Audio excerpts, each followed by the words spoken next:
بسم الله الرحمن الرحيم. أصحاب السمو الأمراء، أصحاب المعالي الوزراء، أصحاب السعادة، الحفل الكريم، السلام عليكم ورحمة الله وبركاته. نرحب بكم جميعا في مؤتمر المانحين لدعم النازحين واللاجئين في منطقة الساحل وبحيرة تشاد، الذي تستضيفه المملكة العربية السعودية ممثلة بمركز الملك سلمان للإغاثة والأعمال الإنسانية في مدينة جدة، بتوجيه كريم من خادم الحرمين الشريفين الملك سلمان بن عبد العزيز آل سعود وصاحب السمو الملكي الأمير محمد بن سلمان بن عبد العزيز ولي العهد رئيس مجلس الوزراء حفظهما الله، وذلك بالتعاون مع منظمة التعاون الإسلامي وبالتنسيق مع مكتب الأمم المتحدة لتنسيق الشؤون الإنسانية والمفوضية السامية للأمم المتحدة لشؤون اللاجئين.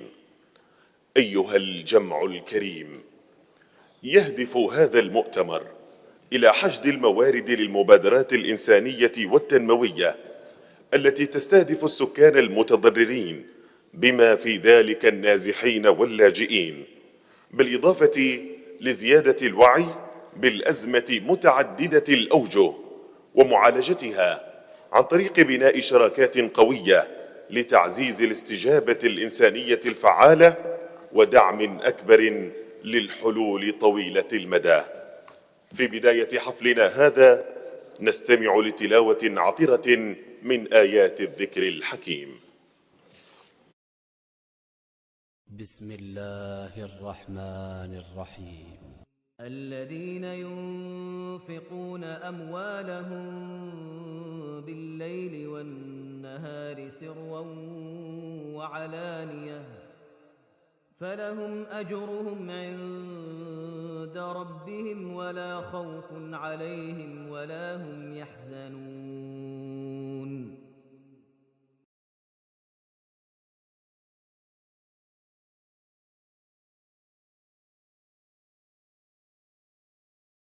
يتفضل معالي نائب وزير الخارجية السعودي المهندس وليد بن عبد الكريم الخريجي بإلقاء كلمته مشكورا.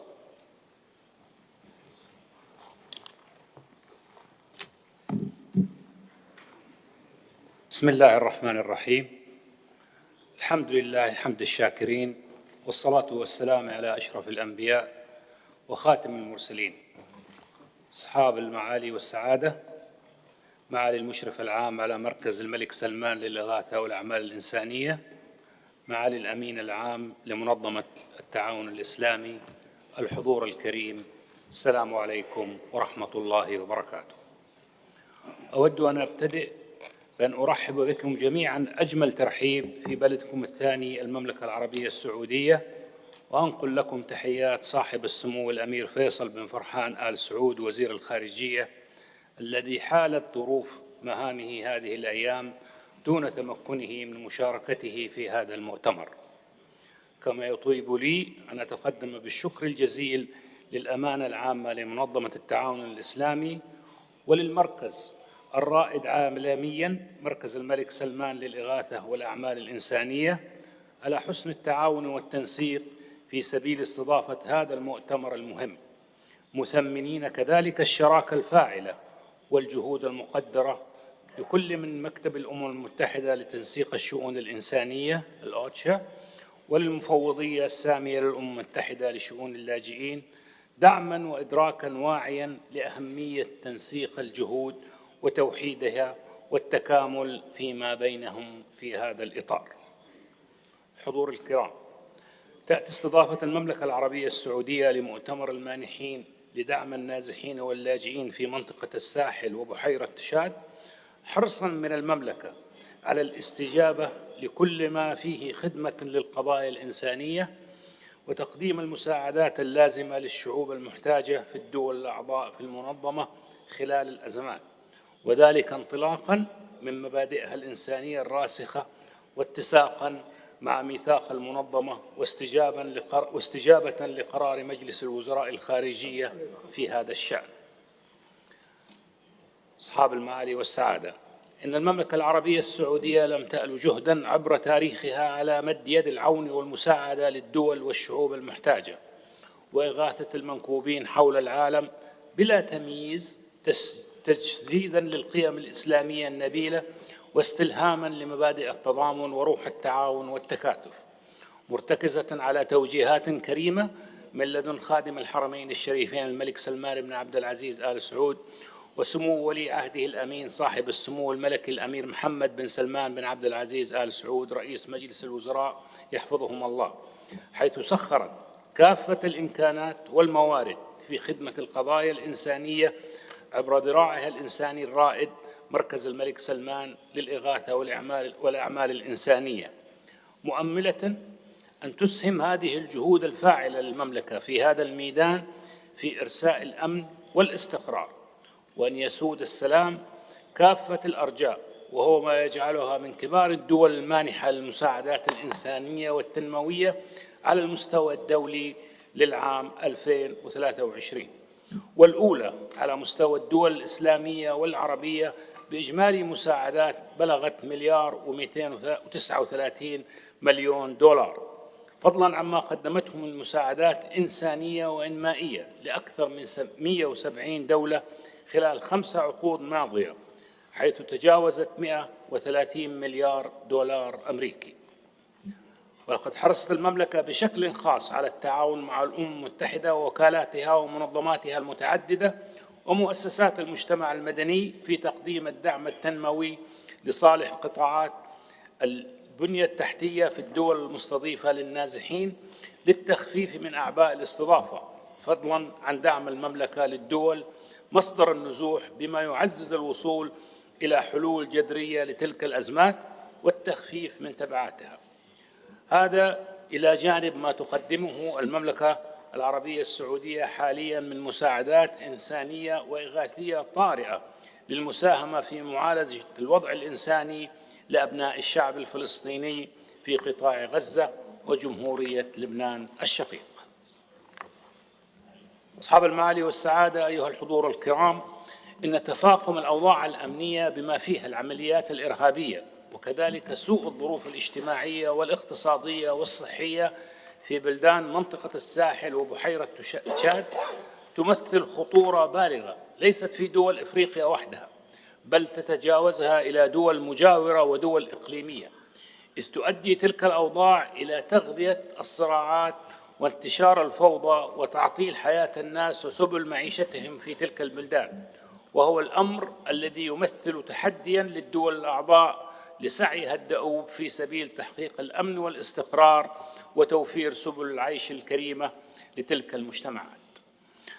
أيها الحضور الكريم، نلتقي اليوم في هذا المؤتمر المهم وشعوب تلك المنطقة والمتضررين يتطلعون إلى ما سوف يسفر عنه هذا المؤتمر من تعهدات والتزامات، ويطمحون إلى تقديمها عاجلاً لهم لتعينهم على مواجهة تلك التحديات الإنسانية والظروف القاسية التي يعيشونها حالياً.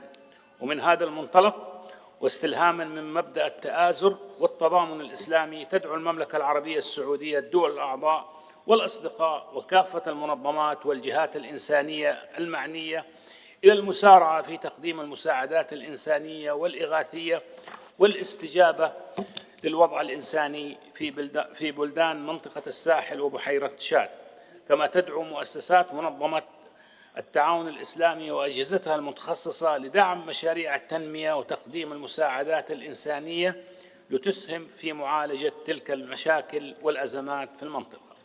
وفي هذا السياق وتنفيذاً لتوجيهات كريمة من لدن خادم الحرمين الشريفين الملك سلمان بن عبد العزيز آل سعود وسمو ولي عهده الأمين صاحب السمو الملكي الأمير محمد بن سلمان بن عبد العزيز آل سعود رئيس مجلس الوزراء يحفظهم الله، ستعلن المملكة العربية السعودية عن تبرعها السخي لتلك المجتمعات المتضررة أثناء جلسة التعهدات المخصصة لهذا الغرض. ختاماً، نكرر شكرنا وخالص تقديرنا للدول المشاركة كافة والدول الداعمة والمنظمات الدولية والإقليمية وكافة المشاركين على جهودهم النبيلة، والشكر موصول إلى الزملاء في مركز الملك سلمان للإغاثة والأعمال الإنسانية، وإلى مكتب الأمم المتحدة لتنسيق الشؤون الإنسانية الأوتشا، وإلى المفوضية السامية للأمم المتحدة لشؤون اللاجئين. كما نشكر بصفة خاصة الأمانة العامة لمنظمة التعاون الإسلامي، متطلعين إلى نجاح هذا المؤتمر في تأمين الحشد المطلوب وبناء مستقبل أفضل للنازحين والمحتاجين في هذه المنطقة الحيوية من القارة الإفريقية، ومؤملين من خلاله إلى النظر في وضع خطة شاملة تنتقل من مجرد تقديم مساعدات إنسانية قصيرة الأجل إلى تنمية طويلة الأجل وعمل تنموي مستدام يعزز الشراكات ويقدم حلولاً كفيلة بمعالجة مسببات تلك الأزمات للتغلب على تلك التحديات. والسلام عليكم ورحمة الله وبركاته.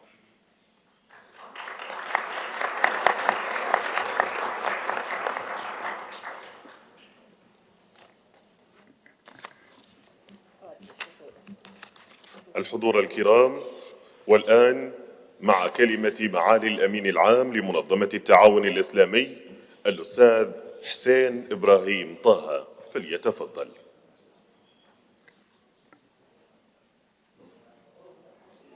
بسم الله الرحمن الرحيم، والصلاة والسلام على سيدنا محمد وعلى آله وصحبه أجمعين.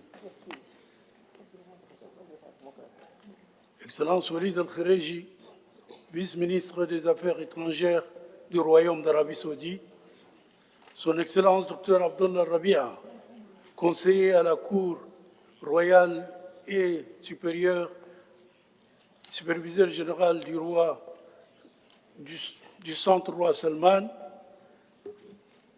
d'aide et de cours humanitaires. Excellences, Mesdames et Messieurs, les chefs, Messieurs les ministres et chefs de délégation, Mesdames et Messieurs, Assalamu alaikum wa rahmatullahi wa barakatuh. Je suis ravi de vous accueillir ici au siège de la tenue de cette importante conférence. Au nom des donateurs, je voudrais, à l'entame de mon propos, adresser mes meilleures salutations et exprimer ma profonde gratitude aux serviteurs de deux saintes mosquées, Sa Majesté le roi Salman bin Abdelaziz Al Saoud et de Son Altesse royale, le prince Mohammed bin Salman, prince héritier et premier ministre du Royaume d'Arabie Saoudite, pour leur soutien continu à la cause de la Oumma islamique. J'exprime ma profonde gratitude et la reconnaissance de l'OCI au gouvernement du Royaume d'Arabie Saoudite et au Centre Roi Salman pour le secours et l'aide humanitaire pour l'excellente organisation de cette conférence et les excellentes traductions, accueil et hébergement des participants. Permettez-moi d'abord d'adresser mes remerciements au Bureau de coordination des affaires humanitaires des Nations Unies et le Haut Commissaire des Nations Unies pour les réfugiés pour leur implication significative et leur soutien indescriptible dans l'organisation de cette conférence. Ma profonde reconnaissance va également aux distingués participants et à leurs pays et institutions sportives pour l'intérêt et l'attention accordée à l'OCI et aux États membres du Sahel et du bassin du lac Tchad, destinataires des retombées de cette conférence. Excellences, Mesdames et Messieurs, en prenant l'heureuse initiative d'abriter cette conférence et de contribuer généralement à cet effort de mobilisation des ressources nécessaires, la reprise des charges des besoins des réfugiés et des déplacés internes des pays du Sahel et du bassin du lac Tchad. Le gouvernement du Royaume d'Arabie Saoudite perpétue non seulement une longue tradition de soutien à ses pays amis d'Afrique, mais aussi montre son attachement aux valeurs de solidarité qui ont toujours soutenu sa démarche et caractérisé son action au sein de l'OCI.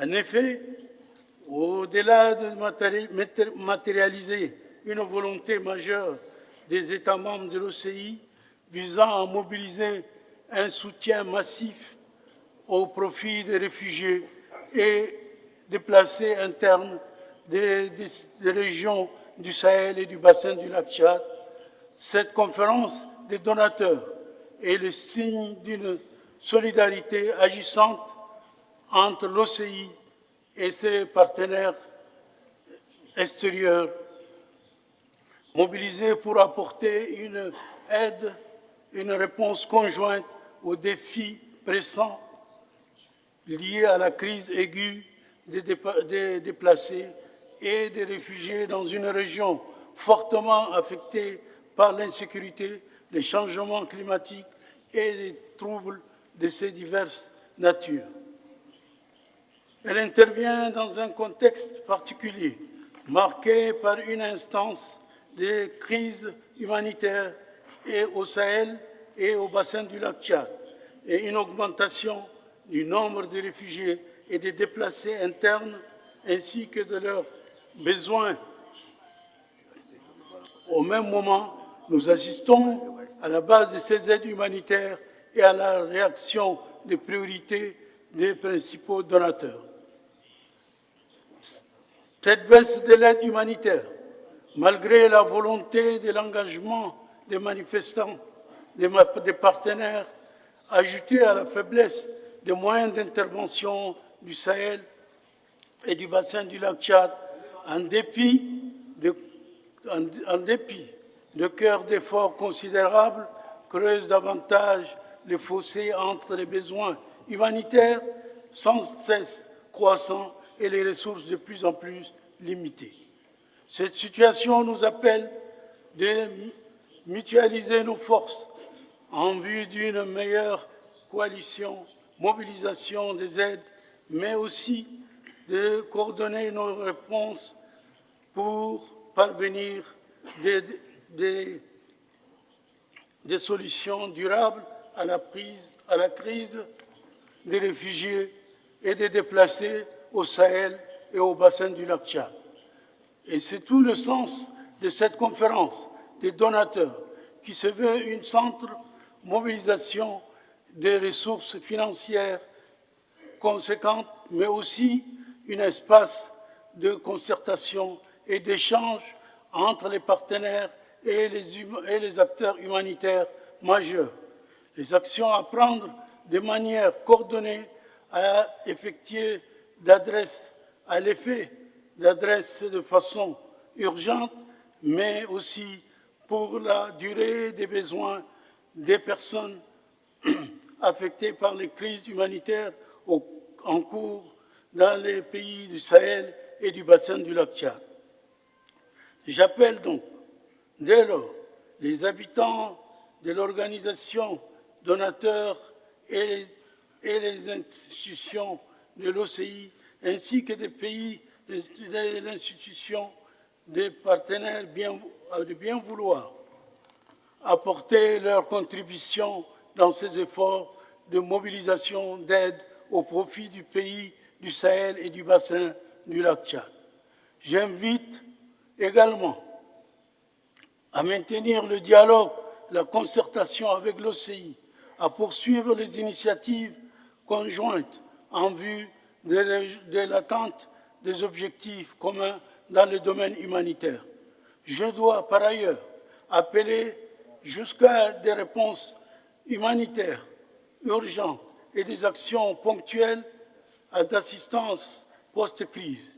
Il conviendrait donc également de nous engager dans les initiatives prévues et des actions visant à rendre la communauté de moins vulnérable et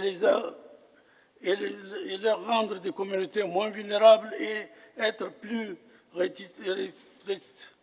résiliente au-dessus de l'humanitaire.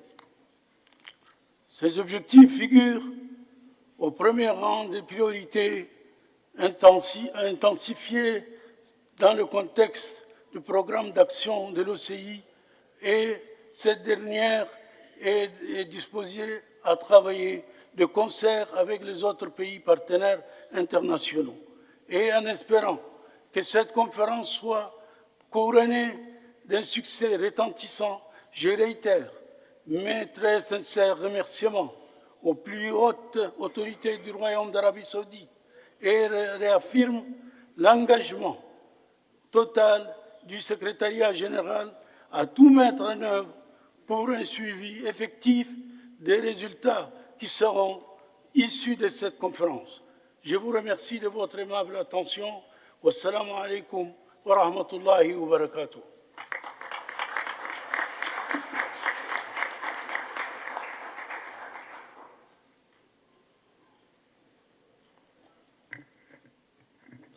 السادة الحضور، نتابع الآن عبر الفيديو كلمة الأمين العام للأمم المتحدة السيد أنطونيو غوتيرش.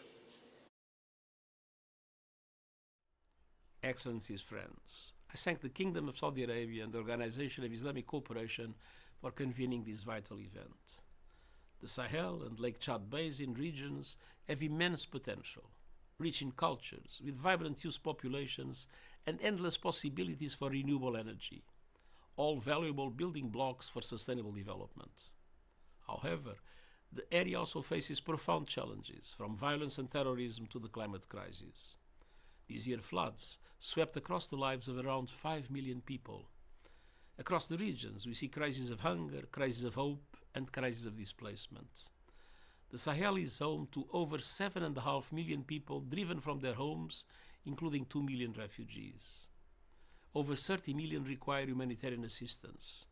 The United Nations is on the ground, supporting governments and communities to provide food, healthcare, education, and shelter. But we need more support. Our humanitarian response plans are around 40% funded. I sincerely thank all those that have contributed for their generosity. This will save lives and livelihoods. But I also ask countries to dig deeper to help fund our response plans in full. I urge action to move beyond aid and tackle the root causes of crisis, addressing poverty and inequality, particularly among women and girls, adapting to climate change, promoting peace and democracy, and urging parties to end hostilities, protect civilians, and ensure full humanitarian access. The United Nations is eager to work with communities, countries, humanitarian partners, multilateral development banks, and international funds to deliver change. Together, let's renew our resolve to help forge a path to a more secure, prosperous, and dignified future for the people of Sahel and Lake Chad. Thank you.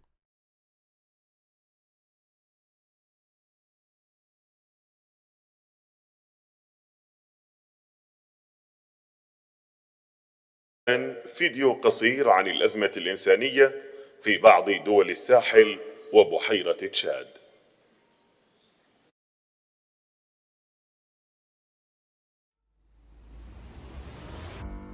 The countries of the Sahel region and Lake Chad Basin share similarities in their environments, climates, issues, problems, and lifestyles, with overlaps in some of their ethnicities and resources.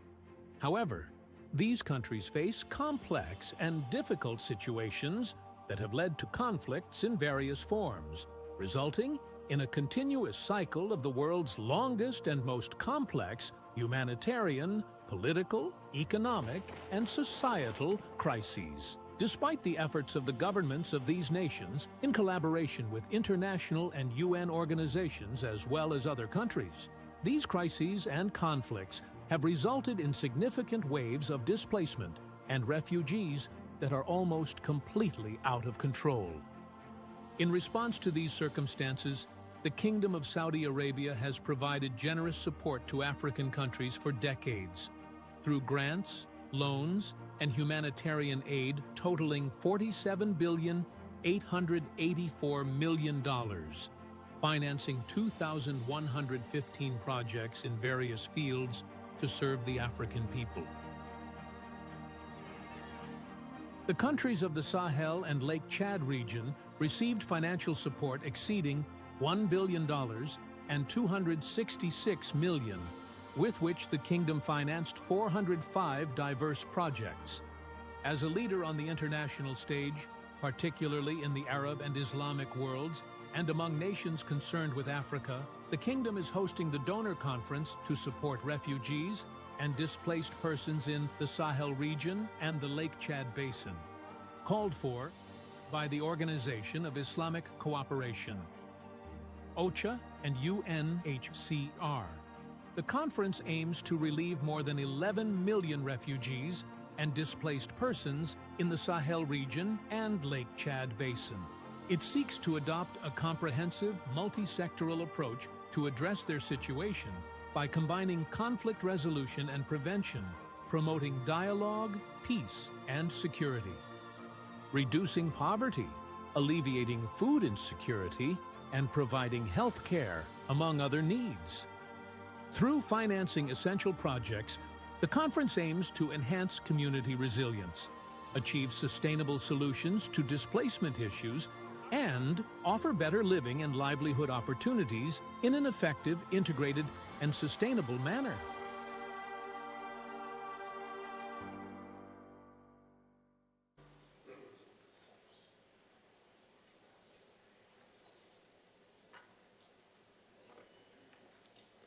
Assalamu alaikum wa rahmatullahi wa barakatuh. Good afternoon, Your Excellencies. On behalf of KS Relief, I will be happy to facilitate the next two sessions. The first session will be a high-level plenary session addressing the humanitarian actions and needs to promote self-reliance on refugees and IDPs and affected populations in the Sahel and Lake Chad region. This panel will be participated by His Excellency Dr. Abdullah Rabi'a, General Supervisor, King Salman Humanitarian Aid and Relief Center, Ms. Joyce Musai, Acting Under Secretary General for Humanitarian Affairs and Emergency Relief, Coordinator, OSHA, Mr. Raouf Mazo, Assistant High Commissioner, UNHCR, Mr. Carl Skow, Deputy Executive Director, WFP, Ms. Zubayda Abu Bakr Omar, Director General, Nigerian Emergency Management Agency on behalf of the Sahel and Lake Chad Basin countries, Ms. Andrea Kolema, Director for Sub-Saharan Africa, Latin America, Caribbean, Southeast and Southeast Asia and Pacific, ECHO, on behalf of the major donor countries. And this panel will be chaired by Mr. Tate Shaban, Deputy Executive Director of UNICEF. I welcome the panels and the panel chair to take over.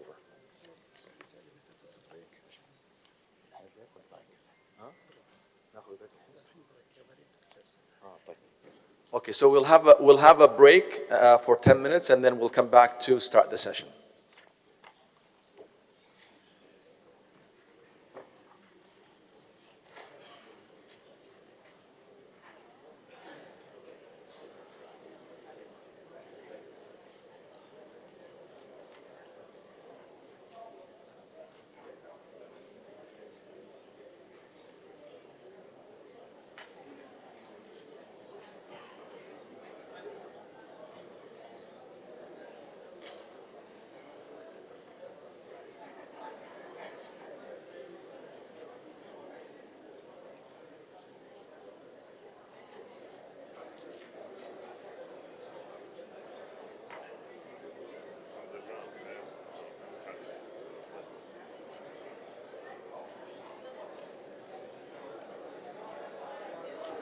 غيروا بالكراسي يا عمر.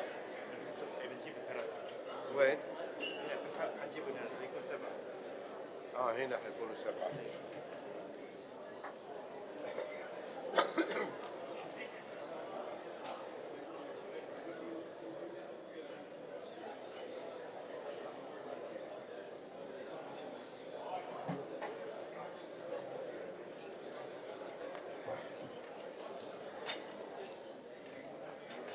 عليه هذول السنة ذو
Can I remind everybody that we will be back in 5 minutes, please, so that we can stay on schedule?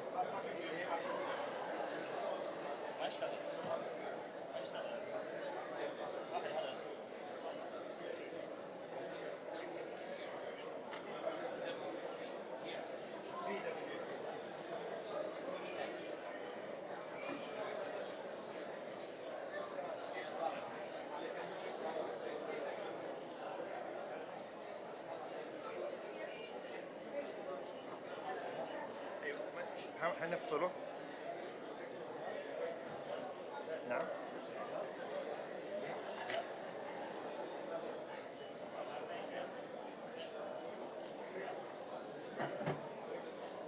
حاتم راح خلاص هنا.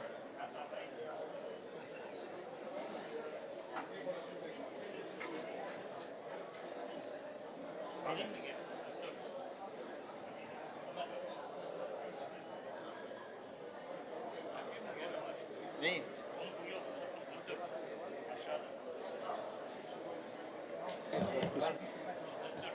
لو يقتنون الفلوس 44 حاتم 4 اي 1 44 تغير ايوه ما فتح. طيب اسمع نفك حق هذا نجيبه هنا.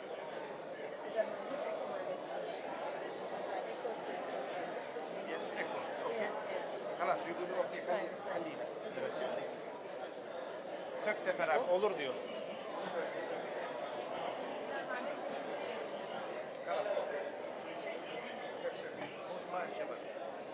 sök tamam خلاص حاتم اوكي قال اوكي مو مشكله قال غير طيب ويلا قفل مع السلامه.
No. This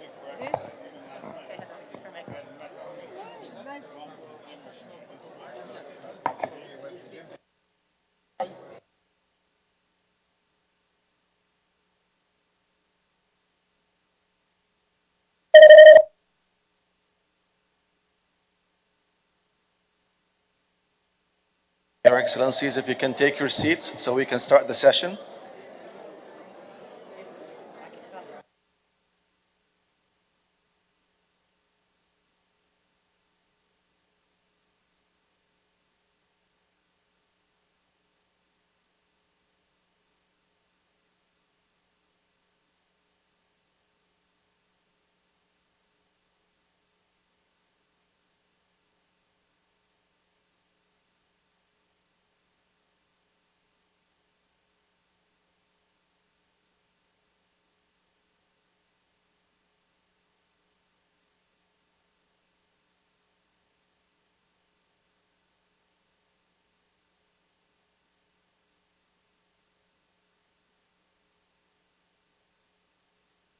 All right, let me give the floor to Ted Chabin, Deputy Executive Director for UNICEF, to moderate this session. Thank you to our facilitators, Excellencies, distinguished panelists, esteemed colleagues, good afternoon. It's a pleasure to share this high-level discussion on humanitarian action to address the needs and promote self-reliance of refugees, internally displaced, and other affected population in the Sahel and Lake Chad region. I would like to begin by extending my sincere appreciation to the Kingdom of Saudi Arabia and the Organization of Islamic Cooperation for hosting this high-level ministerial donor conference and providing us with a much-needed platform to discuss how to address the dire humanitarian situation in the Sahel and Lake Chad Basin. I also express gratitude to our colleagues at KS Relief, OCHA, and UNHCR for their contributions in organizing this event, as well as to our distinguished panelists. We're here today because Burkina Faso, Cameroon, Chad, Mali, Niger, and Nigeria are experiencing compounded emergencies driven by armed conflict and insecurity and exacerbated by climate change. With over 33 million people requiring humanitarian assistance and 11 million displaced, over half of them children, these crises demand our immediate and sustained attention. The region is grappling with staggering levels of acute malnutrition and food insecurity, with more than 13 million children under the age of 5 projected to be severely acutely malnourished, and more than 17 million children out of school. Thanks to the generosity of donor partners, the humanitarian community is responding to this immense need, working closely with governments, supporting vulnerable people across the region, and contributing to run life-saving services. But more is needed. We need more resources for the humanitarian response, but we also need to work differently. Conflict, developmental challenges, and recurring humanitarian crises are deeply interconnected. Silo solutions will inevitably fall short, as they cannot capture the full extent and complexity of these crises. The UN and partners are eager to work with governments, communities, and international partners on the 3 dimensions of the humanitarian development peace nexus, so communities can adapt and be better prepared for future crises and essential services are preserved. The region has great capacities and a history of robust social service delivery systems, which is why it's so essential to continue strengthening essential services and communities before, during, and after shocks, and reduce the impact of those shocks and the need for humanitarian needs in highly affected areas. To do more, we need more resources to scale up proven, impactful approaches. Financial commitments towards the US $1 billion outlined in the humanitarian response plan are urgently needed. And we need to work together. Given the scale of the crises, strong partnerships between governments in the region, donors, the UN, NGOs, and affected communities are essential for making a lasting impact. Today's panel seeks to examine how to address critical humanitarian needs, focusing on strategies that promote self-reliance and long-term resilience, building on the relevant strength of each partner involved. Panelists will share their experiences, looking at best practices, challenges, and actionable solutions. We hope this discussion and today's ministerial conference will contribute to mobilizing the political will and financial resources needed. I encourage all stakeholders here to think critically about how we can engage and enhance cooperation and secure the commitments necessary to bring about sustainable change in the region. I'm looking forward to the insights and expertise of our distinguished panelists. To keep this panel dynamic, I will be asking each panelist a question to hear their insights, followed by a second round of questions in the same order. To begin with, I would like to invite our first speaker, Dr. Abdullah Rabi'a, advisor to the Royal Court and Supervisor General of King Salman Humanitarian Aid and Relief Center, to talk about the approach of a key international donor to address these crises. Dr. Rabi'a, how does the King Salman Humanitarian Aid and Relief Center plan to address the immediate needs of displaced persons and affected communities, especially children in the Sahel and Lake Chad region, while contributing to longer-term resilience, and self-reliance.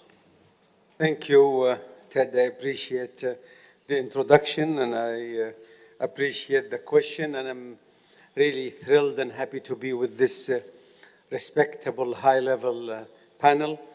And your question is actually a very important question, especially today in this very important conference.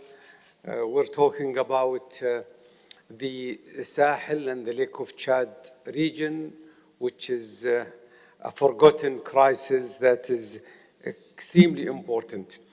And we have to look at the concept of how can we reach in terms of immediate response, and then should not forget that we will move to the recovery and then we'll move to development. And you cannot do that without a very comprehensive, multifaceted approach, not forgetting the importance of localization of local NGOs and partners, international players, especially the UN and other international players, and also connection with governments, especially donor governments.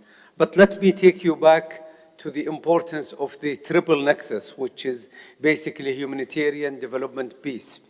So Saudi Arabia, through its strong influence on the region, through the OIC, and also with its connection with the international community, especially the United Nations, through our foreign ministry, we are actually advocating for peace-solving process, which will be actually the base for any success for any humanitarian response. So if we solve conflicts and deliver peace and stability, that is number one importance. Number two, which will take us to the next, is the immediate response. And that's why KS Relief, which is King Salman Humanitarian Aid and Relief Center, is responding by many programs, either bilaterally or through our very actually respected and valuable partners from the United Nations and international community to pay attention to food security and also health and shelter. And then we should not forget the recovery programs. And Ted, you know that well. There are recovery programs that we have done with the UNICEF, which are actually innovative, like utilizing a special radio channels for the education, utilizing also our partnership with Saudi Arabia government agencies. For example, we are partnering with the Ministry of Education to give opportunity for students from those countries, especially university students, to come to universities in Saudi Arabia. Over 2,000 students from that region are studying in the universities of Saudi Arabia. That will give them capacity building, knowledge, and hopefully that will deliver long-lasting recovery and stability. And also through the Saudi Fund for Development, we are also investing a lot, millions. Actually, in the last 3 decades, Saudi Arabia has invested $2.5 billion into projects in the Sahel countries, regions, which will actually have helped in building highways, schools, universities, and in the water and sanitation projects. So with those, we are also working hand in hand to deliver also, Ted, capacity building for local players, and hoping that if we build capacity coupled with education, coupled with actually long-lasting projects, we will succeed. I hope now we will follow those principles, and also I'm looking forward to see the input of our other important panelists with us. Thank you. Thank you very much, Dr. Rabia, for making such a compelling case for the triple nexus, bringing together humanitarian relief, longer-term resilience and development and peace, and the emphasis on education and infrastructure as key components of that triple nexus. I want to build on that and turn now to challenges faced by governments affected by this crisis in the region, with Ms. Zubaida Abu Bakr Omar, the Director General of the National Emergency Management Agency, or NEMA, in Nigeria. Director General Omar, Thank you for being on the panel. Could you share what unique challenges are faced by affected countries in responding to the crisis in the Sahel and Lake Chad Basin, including displacement, and how can affected governments best address these challenges in partnership with their partners? Thank you very much for the introduction, Your Highnesses, Excellencies, and organizers of this program as well. Like we've said, the Sahel and Lake Chad Basin is blessed with enormous potential, with a very young and dynamic population and rich culture as well. However, as earlier mentioned, parts of this region continues to face quite severe humanitarian and also protection crisis. And recently with the flooding, that has also become a major challenge. Now, I'd like to speak specifically on Nigeria and the National Emergency Management Agency, which I represent. The question on the challenges that we face as a country in responding to displacement crisis, the first I would mention is that of the complex security environment, whereby we have quite a number of displaced persons based on some of the crises I've already mentioned. And access to these affected areas sometimes becomes a huge problem. Now, we collaborate with some of the international agencies like the OCHA, the UNICEF, and also our military to provide protection to be able to access these areas. We also have issue of logistical constraints, whereby inadequate infrastructure and like the poor road networks that we have sometimes hinders access to areas where we can provide relief materials or transportation of essential items. Similarly, the humanitarian needs is becoming quite huge in terms of scales of displacement. It's quite immense. So there's a lot of increased pressure on the resources that are available. Of course, we're all aware of the major funding challenge, which, like I said, because of the level of the humanitarian needs, the funding is a bit slimmer and we have to spread it all across. We're working very closely with international organizations like the OCHA to ensure that targeted resource allocation is provided to the vulnerable population, especially women and children. Thank you very much. Thank you very much, DG Ahmad, both for laying out some challenges, but also how you address those, how you prioritize and ensure that in prioritizing, we put the most vulnerable at the center of our concern. I appreciate your remarks. Let me now turn to our third panelist and ask that as we consider the importance of addressing immediate relief and humanitarian needs, we also need to promote a sustainable end to crises. And in that regard, OCHA plays a crucial role in working across the wider international humanitarian system and coordinating all of us. Turning to our third panelist, Ms. Joyce Msuya, Acting Under Secretary General for Humanitarian Affairs and Emergency Relief Coordinator. Joyce, it's great to have you here today. Given OCHA's unique role in coordinating humanitarian efforts, could you elaborate how you see humanitarian aid best complementing development efforts to ensure long-term resilience in the region? Thank you very much, Ted. And let me also add my voice to thank the Kingdom of Saudi Arabia as well as OIC for organizing this event. Ted, to your question, which is really fundamental to all humanitarian operations, especially at this time when we see a gloomy picture on humanitarian financing.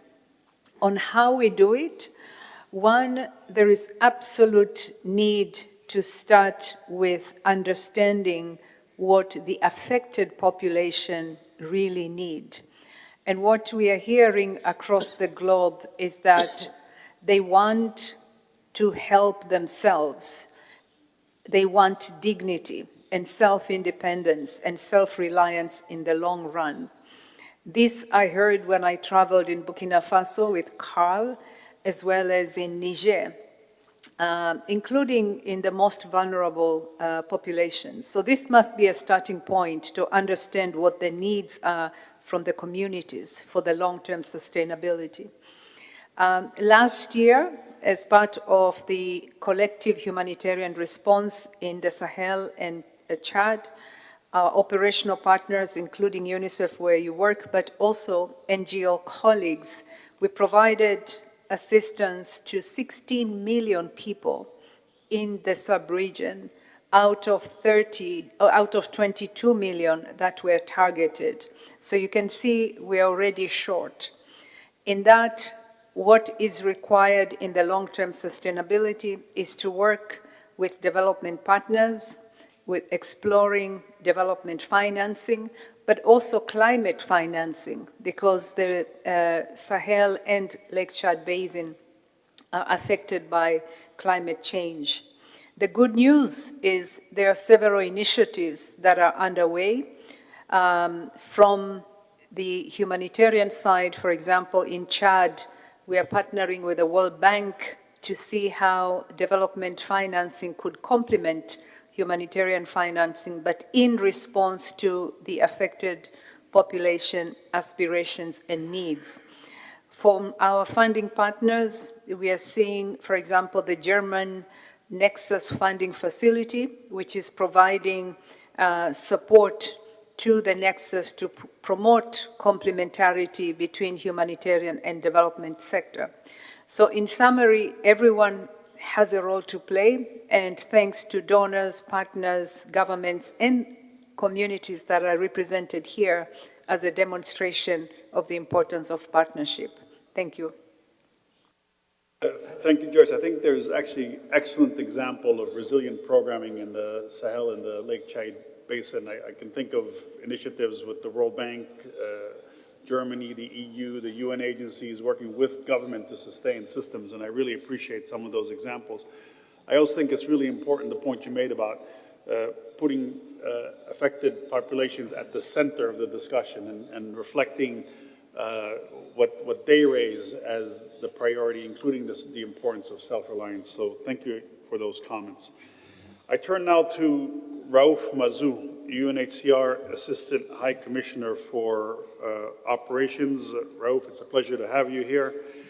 Raouf, what best practices have emerged from UNHCR's work in providing immediate relief and promoting self-reliance among refugees and internally displaced persons, including children, and how can these be scaled up in the Sahel and Lake Chad Basin region? Thank you very much, Ted. Excellencies, ladies and gentlemen, I would like to first start by thanking the Kingdom of Saudi Arabia and the OIC for welcoming us and our co-organizers, OCHA and CARES Relief. As was said earlier, as you said yourself, Ted, the Sahel and the Lake Chad Basin region are among those most affected by forced displacement. Two regions which over the past decades have received significant humanitarian resources, yet the causes of forced displacement remain. There are about 8.5 million refugees and IDPs in the Lake Chad Basin and the Sahel, and we definitely need to devise new approaches to respond to their needs and their aspiration, and this is, I believe, what your question, Ted, is about. And we as UNHCR have over the past few years been moving away from solely humanitarian responses to help populations we serve gradually move away from dependency to humanitarian assistance. Some of the best practices include, first, including from the very start, in introducing from the very start of our response, a long-term perspective. For instance, instead of building temporary schools and health centers, instead reinforcing existing health and school infrastructure.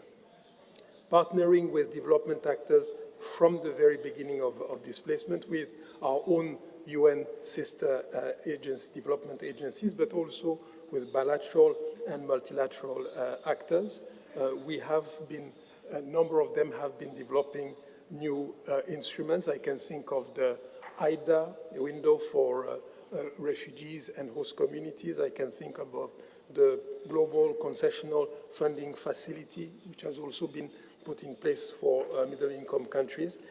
And I can remember a visit that took place immediately after the start of the crisis in Chad of our High Commissioner Filippo Grandi and Anna Bierge, the Managing Director of the World Bank. These are things which we could not imagine 10 years ago. Another example that I want to give is the cooperation, much stronger cooperation that we now have with the private sector, not just the philanthropy angle, but also as a key actor in helping refugees and internally displaced persons find jobs or create jobs as the private sector actor that they, in some context, can also be. And we have established with the International Finance Corporation, which is the private sector arm of the World Bank, a joint team, a joint UNHCR IFC team in Istanbul, which has been very, very active. Another best practice that I can present is government-led comprehensive long-term vision. And the example that I can think of is the Shirika plan, which the government of Kenya has put in place to move from having refugee camps for the past 30 years to including these populations with the host communities. So we need this type of inclusive vision led by governments. All that, it's important to stress that I'm talking here about refugees, but also about IDPs. How have we implemented these approaches in the Sahel? In Niger, we are supporting Nigerian refugee farmers in the southern part of the country. We are also organizing in Lagos in November a roundtable on private sector solutions for internally displaced persons. In Chad, we have recently concluded an agreement for the development of displaced persons' entrepreneurial skills. In West Africa, ourselves and the IFC regional teams have been developing common strategies for refugee businesses. And lastly, in Burkina Faso, we have introduced solar power irrigation and hydroponic systems in refugee hosting areas, allowing communities to cultivate all year round, while also reducing the environmental footprint of displacement settings. Thank you very much. Thank you, Raouf. I think this notion of a longer-term perspective from the beginning of any kind of displacement, whether internal or refugees, but also I was intrigued by several of your examples around the private sector solutions and a focus on jobs and skills, which I think is something that goes to the point Joyce made about resilience. That is what the communities are asking us for. I now turn to the speaker immediately to my left, Carl Scull, the Deputy Executive Director and Chief Operating Officer for WFP. Carl, we traveled together to the Sahel, and then you also traveled with Joyce. What are some of the main challenges in ensuring food security for displaced and affected populations in the Sahel and Lake Chad Basin? And how can WFP's interventions contribute to both immediate relief, but also long-term resilience? Thank you, Ted, and let me also take this opportunity to really thank the host, Kingdom of Saudi Arabia and the OIC, for bringing us together at this very important meeting and very timely meeting. And thanks also to Joyce and to Raouf, OCHA, and UNHCR for helping to organize. I mean, there is a serious food security crisis in the Sahel and Lake Chad Basin region, and the situation is getting worse. In the past 5 years, the number of acutely food insecure has more than quadrupled. They are 4 times higher.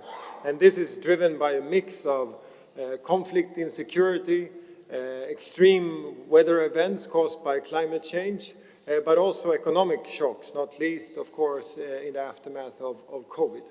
WFP is working hard together with governments, reaching some 10 million people in the region, focusing on the most vulnerable, of course, with life-saving work, and also getting to the hardest to reach areas, including using helicopters when communities are cut off. But this is not good enough. And while we need to continue with emergency work in some of these areas, what we need is a different approach. And my colleague have already spoken about that, the need to break this cycle. And for us, this really concept of resilience is the way forward. Large-scale, integrated and locally owned resilience programs. That's the solution that we spell out. And we say that because we have tested it and it has proven that it's working. In Niger, we have been working with communities hosting some 500,000 people, 500,000 people, where we have brought a concept where we are providing support to bring back degraded land, often through a better water management, where we have linked those farmers to markets and also provided better solutions for post-harvest storage. We worked with our school meals concept so that the local schools are procuring some of this food, adding to the sustainability, and also working with other partners like UNICEF to make sure that water and sanitation is part of this integrated concept. And as I said, this has brought in 3 years only 500,000 people in Niger out of the need of humanitarian assistance. So it is a concept that we have proven that it's working. And it has impact beyond food. Like Joyce said, that it also brings back dignity because it is about self-reliance, and it frankly has added to social cohesion, taking down conflict levels, and it is a concept where we're working very well together with other UN agencies. The Deputy Secretary General, Amina Mohammed, has really championed this approach and this concept. She traveled the region, meeting with government, and we're now trying to pilot as part of a flagship to scale this up across the region. Because if this is going to be transformative, it needs to be scaled up. It needs to be big in terms of its intervention. What we need to take this forward, of course, is funding. We need substantial funding, but we also need funding that is not, short-term, that we can do this over years. It's not something we fix in 6 months. We need long, multi-year funding. It needs to be flexible so that we can use it as opportunities arise. And of course, this needs to be community-led, and working closely with government is key to be able to take this forward. I thank you really for hosting this meeting on the Sahel. There are a lot of pressing crises out there, not least in the Middle East, and we are sometimes caught, only with those crises who are highest on the agenda for the moment, and that's why I really appreciate that you bring this crisis to us, because we have solutions. Many of these other crises, frankly, I don't feel that I can sit on the panel and say there are solutions. But when it comes to the food security crisis in the Sahel, in the Lake Chad Basin, we have solutions. It's only a matter of political will and having the funding necessary to do the work. Thank you very much. Thank you, Carl. They say that trying to do something over and over again the same way and expecting a different result is a sign of madness. So we need to think differently and do differently. I think you've given us good examples of what you call large-scale, integrated, and locally owned solutions.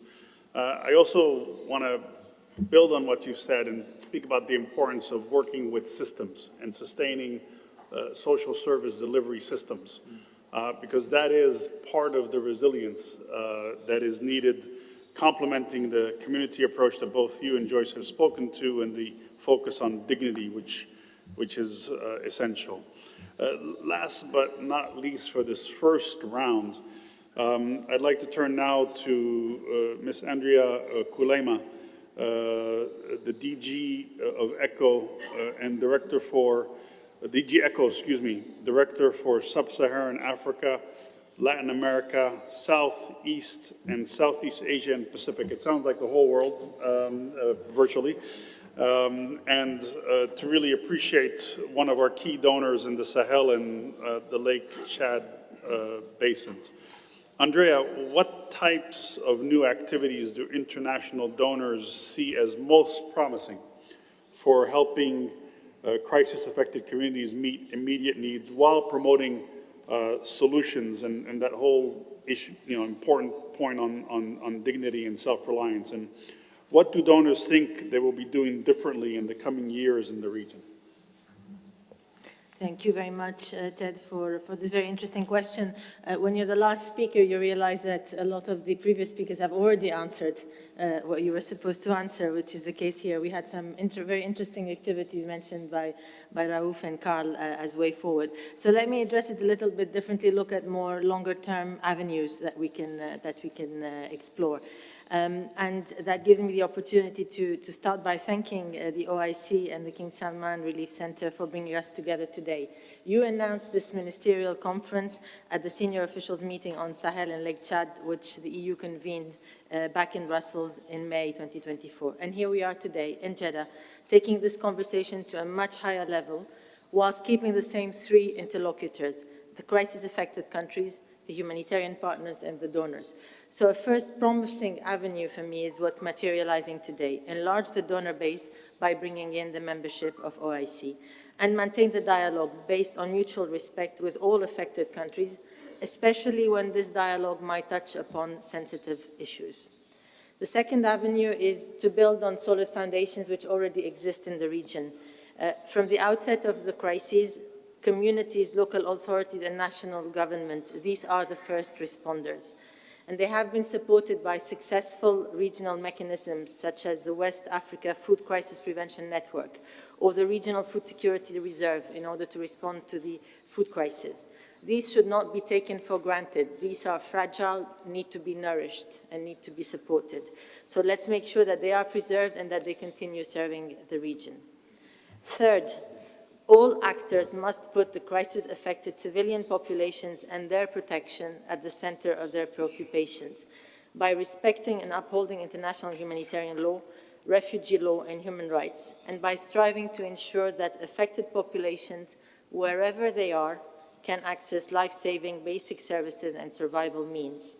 And the efforts of the states of the Sahel and the Lake Chad Basin to integrate and to respect IHL in order to protect civilians and the essential services and livelihood, these efforts must continue to be supported. Fourth, many of you already mentioned that listening to the local population, acting upon it, and working with and through local organization improves the effectiveness and the legitimacy of the response.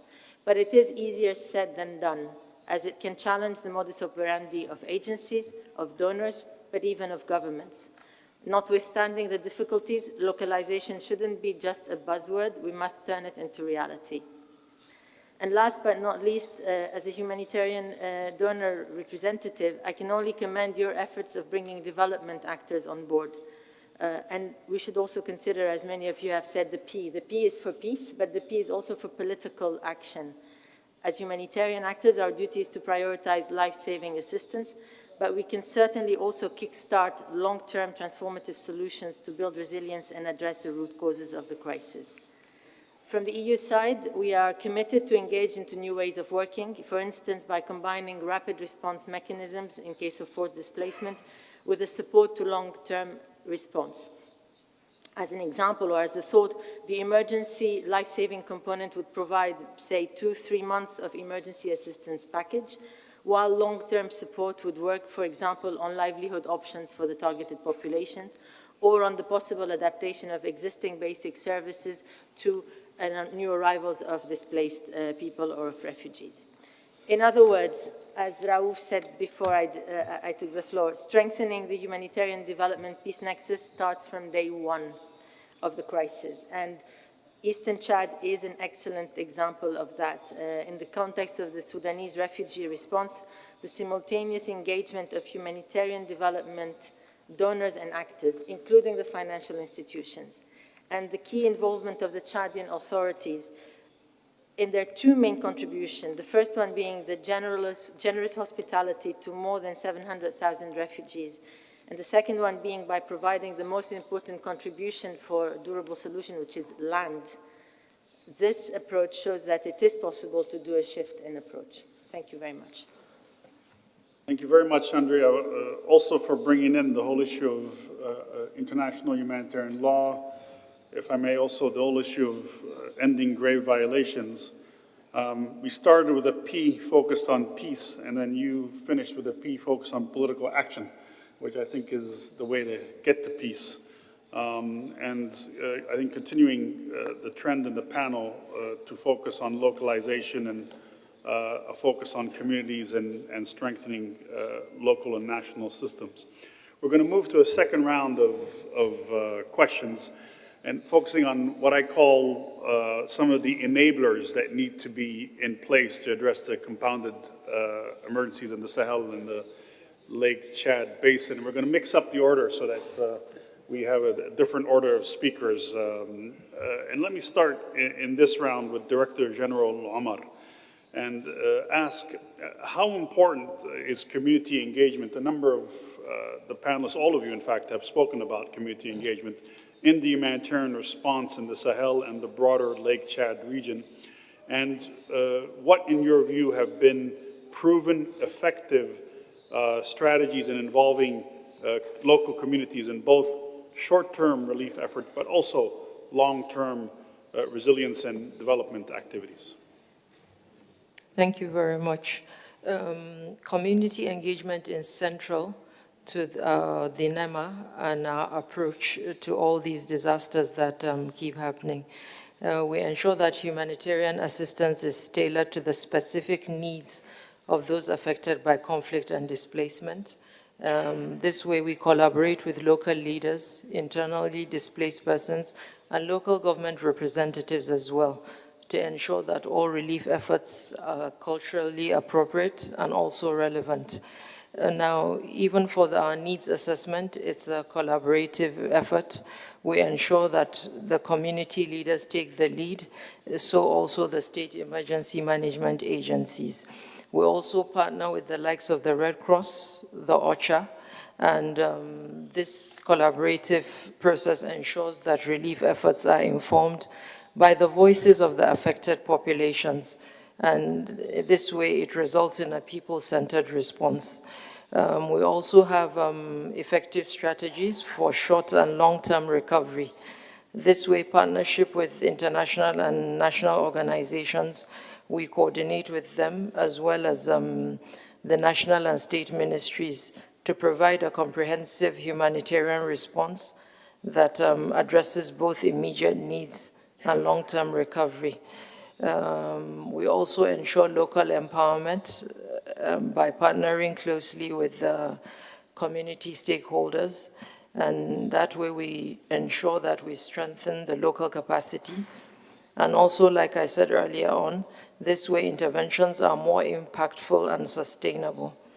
In terms of sector coordination, we align our efforts with the International Agency Standing Committee, that is the IASC, the Humanitarian Coordination Systems. And that way we manage various sectors such as health, the WASH, nutrition, shelter, and protection. Now, recently in the northwest part of Nigeria, we're able to start a program which we named the RISPIC, that is the Resettlement Scheme for Persons Impacted by Internal Conflicts. And this scheme is a way of building houses for people that have been displaced, and it's part of our long-term strategic approach, and this is done locally with the local communities. We also have the extra capacity for service delivery, whereby we engage communities and we assist them in taking ownership and taking the lead in terms of rehabilitation. We also have the practical relief and recovery support, where relief delivery is also done closely with the communities and the long-term recovery initiatives like I've discussed earlier on. So all this we put together, every intervention we do now is taken down to the local communities, and we encourage them to take the lead so that it's an all people's approach. And then we also encourage disaster preparedness and resilience, where we prioritize community-based disaster risk reduction, this way enhancing the preparedness of vulnerable populations for future crisis, capacity building initiatives for local stakeholders are central to creating resilient communities.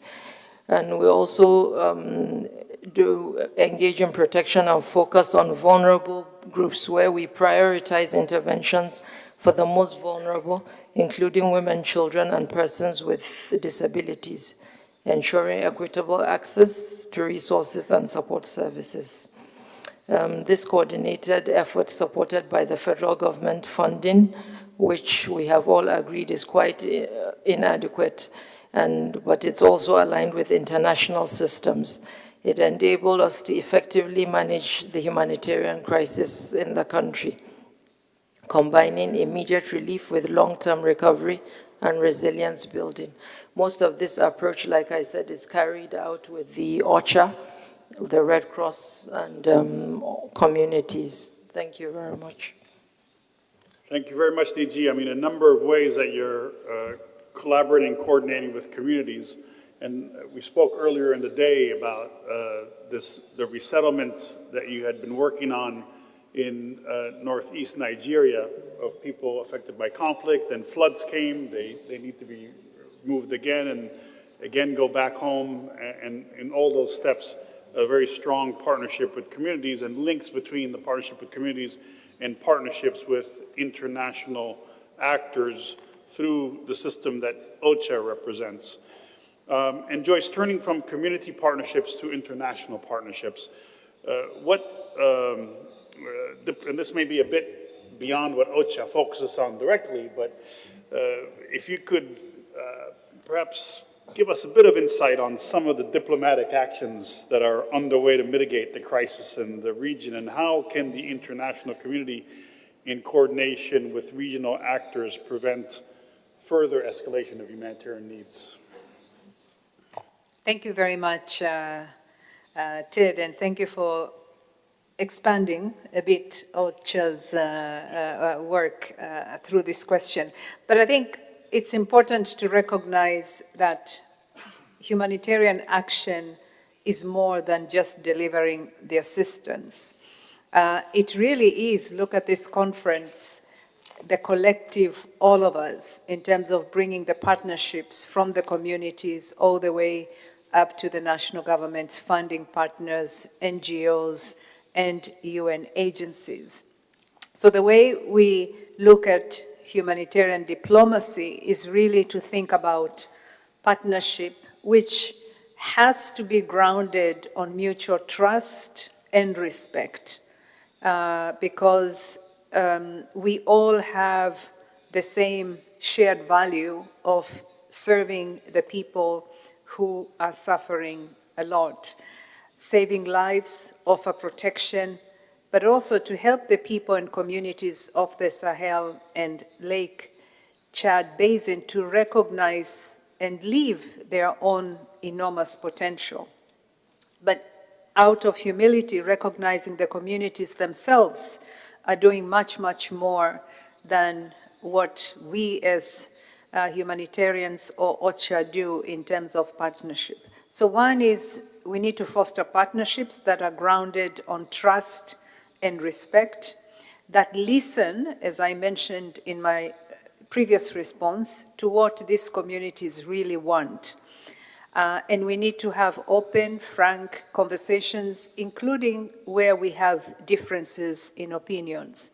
For the United Nations, that dialogue will always be anchored on the commitment to humanitarian principles and humanitarian law, including on issues around humanitarian access that are important for the delivery. I'm pleased to say that we are seeing encouraging results in Lake Chad Basin. We have excellent relationship with donors, most of them are here, who have done amazing things in the region with communities, but also local leaders who are doing incredible work as part of the localization agenda, assisting millions of people.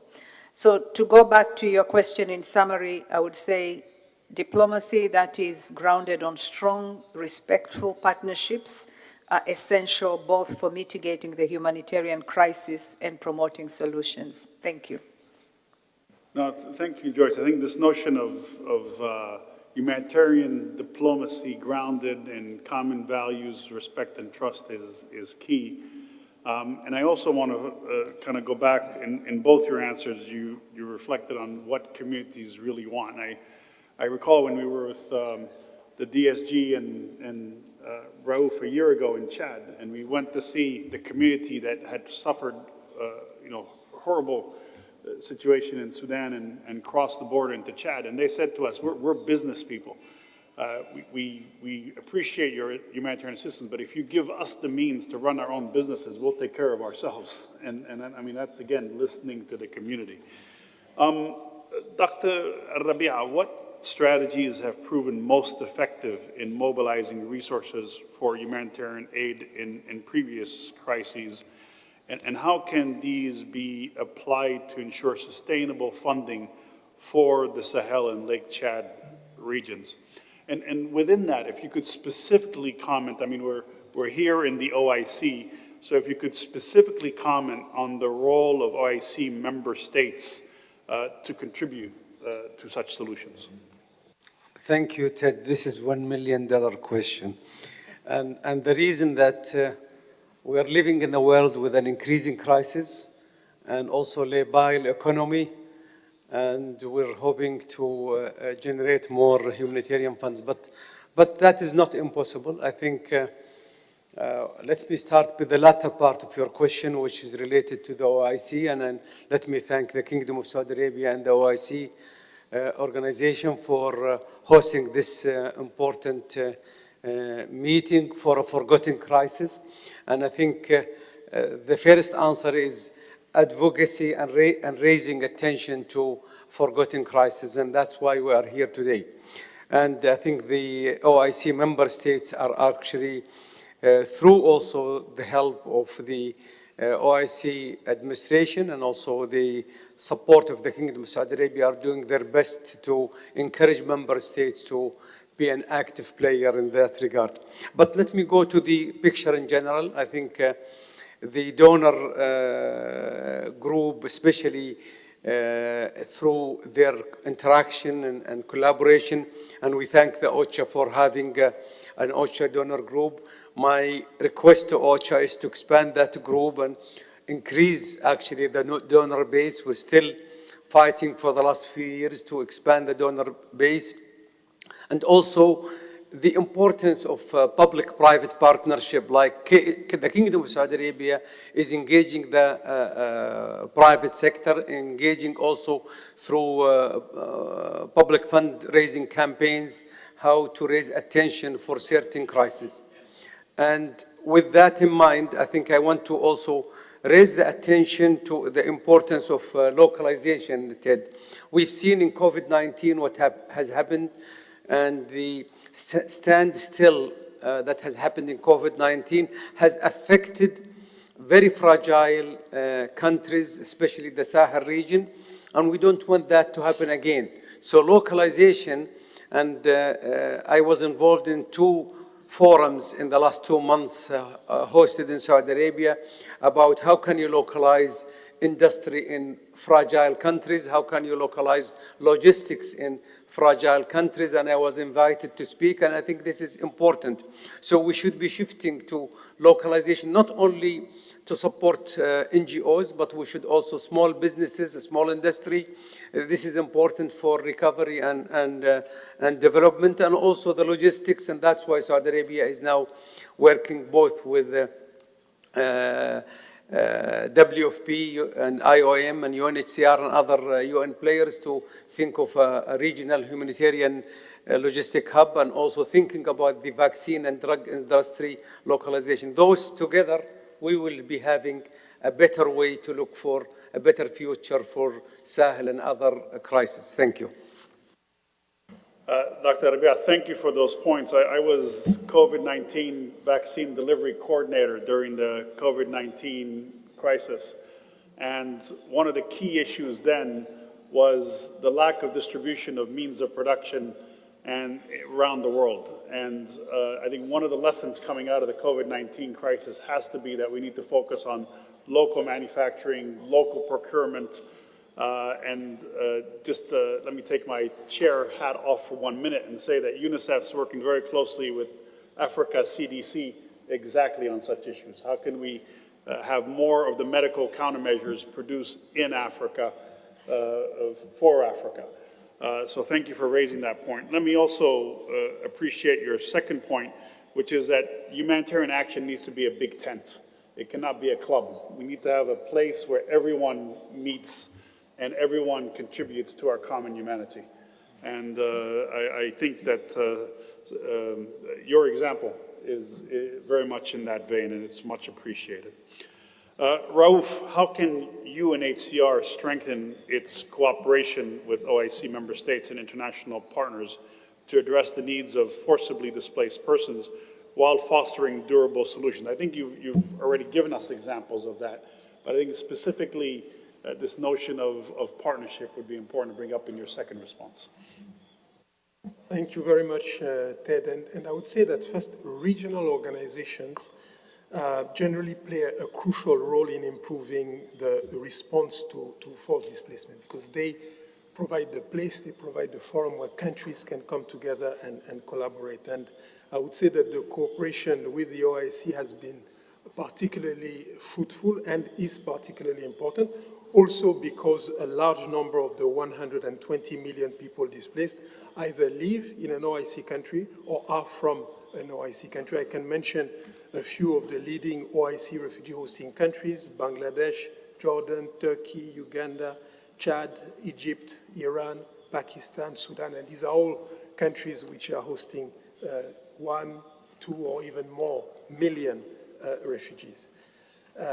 OIC member states play a pivotal leadership role, and the fact that we have this forum today demonstrates the OIC's ability to mobilize critical stakeholders to play a crucial role in addressing the escalating humanitarian needs in the Sahel and in the Lake Chad Basin. Building on the intervention so far, I think it's clear in everybody's mind that we need to balance addressing the urgent needs with long-term resilience for forcibly displaced populations and their host communities. And I would say that OIC countries must be pioneers in devising responses that are empowering those being assisted rather than creating dependency. And humanitarian funding must be accompanied by strategic investments from development actors to promote sustainable solutions. During the first OIC conference dealing specifically and focusing specifically on refugees in May 2012 in Ashgabat, there was a clear reference to the need to promote self-reliance among refugee communities. And this morning we had a very good conversation with the OIC Secretariat on how to follow up on that Ashgabat declaration, taking into consideration the new developments around the world. I would say that the Islamic Development Bank, the Islamic Solidarity Fund for Development, and other institutions of the Islamic Development Group have a central role to play, and there too we had a very good discussion with ISDB this morning, and there are a lot of new approaches to finance the responses, both humanitarian response and long-term response, which we must continue to use and invest in. And one example of this innovative ways is the Global Islamic Fund for Refugees, which has been established with the support of the OIC, with the support of the Islamic Development Bank, and with the support of KS Relief. Thank you very much. Thank you, Raouf. I think one of the things we've appreciated with this conference is the opportunity to meet with different Islamic institutions, Multilateral Development Bank, and talk about innovative financing solutions. Again, we're not going to get there just with what we have done traditionally. So I think it's been one of the real pluses of being able to be at this conference and being able to have side meetings. I want to continue on the theme of funding and financing and go back to Andrea and ask Andrea what strategies have proven to be most effective in mobilizing resources for humanitarian aid in previous crises, and how can these be applied for more sustainable funding for the Sahel and Lake Chad regions? And as one of the key donors to the Sahel, where do you see most success in fundraising in order for us to be able to go beyond, if you will, how far we've gotten now? Thank you, Ted. I'll start by the bad news. The bad news, it's more and more difficult. The bad news is that it's more and more difficult to mobilize funding. And the reason for that is that there is a multiplication of crises which is overstretching donor capabilities, at least on the humanitarian side. But there are a few things which are solid ways that any donor will need in order to convince its government, its parliament, its budgetary authorities to provide funding in a given crisis. This is especially for donors who pride themselves of being what we call needs-based and evidence-driven about a crisis. So we do have a double, and we do consider we have a double accountability. We have an accountability towards affected populations and an accountability towards taxpayers. And everything at the moment of taking financing decisions rests on those two aspects. So there are four main things that are required and are key, I would say, to successful fundraising. The first one is knowing what the needs are. So information and data. That's information and data which is independent, which is reliable, but which is also recognized and acknowledged by the authorities of the countries concerned. And the two are sometimes difficult to combine. So the humanitarian system, under the leadership also of OCHA, has developed tools, mechanisms to carry out needs assessment, quantify them, identify priorities, putting them in consolidated documents like the overviews, response appeals. ICRC as well does the same. So there are good solid elements, and their credibility relies on the solidity of the assessment tools and the methodologies which are used. And for example, a key element in the Sahel and Lake Chad region has been the famous cadre harmonisé, which donors use to update their information to trigger reaction based on the evolution of the situation. This is a unique tool, and it's a relevant asset for the region and the countries. It combines a country and regional dimension.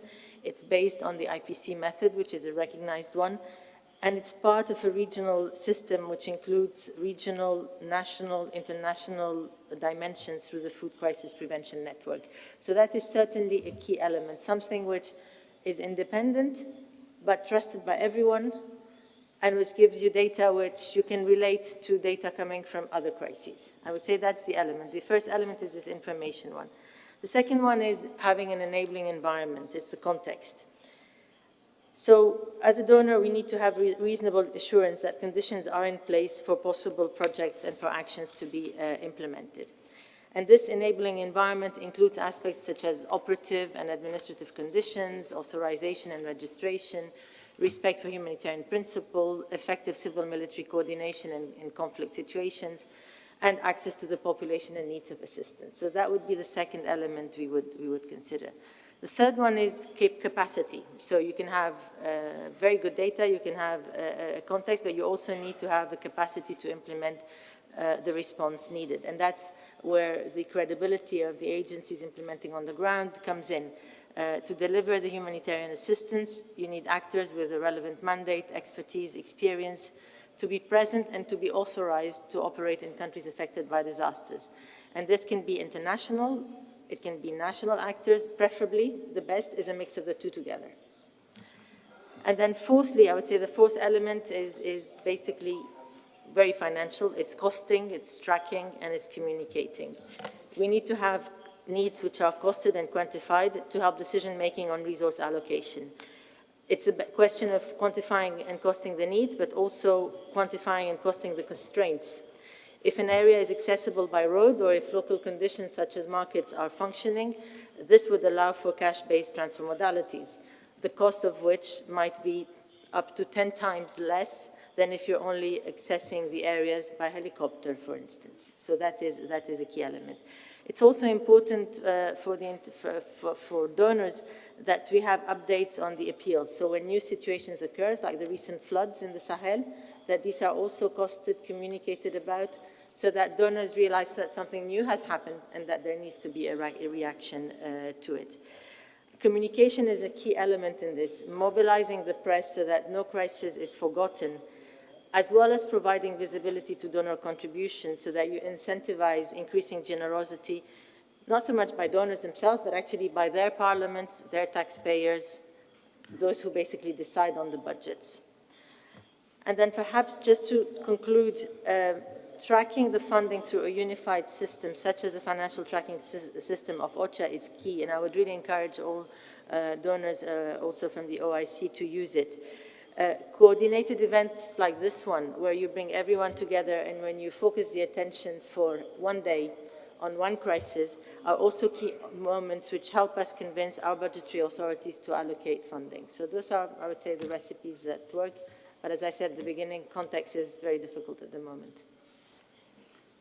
Thank you, Andrea, for bringing us back to some of the basics, from knowing what the needs are to the importance of data. I think all of this also depends on the trust that Joyce was speaking about earlier. I mean, if we all have a forum where we kind of speak honestly and frankly about what needs are, but also, use fora like this to not forget certain crises, I think it puts us in a better place to be able to move forward together. Last but not least for this round, I'll turn to Carl and ask about innovation. I think we've talked a lot about different aspects of the work that we do together, but can you share some innovative solutions or program that WFP has implemented in similar crisis contexts to support food security, self-reliance, and resilience building, and that you think would be applicable to this context? Well, thank you for that question, and I have many. We don't have much time. Innovation is really at the center for WFP. We invest heavily in this. Earlier in the week, I was in Munich, where we have our Office for Innovation, where we test, lab, and scale up different innovations. Often innovations that come from local communities, women working in those communities, or local private sector, where we often find the most creative solutions. And so, we've picked up many of those ideas, and we have piloted them and then scaling them up in our 80 or so country offices. 70% of the beneficiaries or the people that we serve as WFP live in countries with dry lands. So infertile or degraded land and water scarcity is really a huge issue for food insecurity. And the problem is often that it's not that it's no water, it's just that it all comes at once. So it's either too much or too little. So one such innovation that has come really from the ground is to use simple crescent-shaped structures.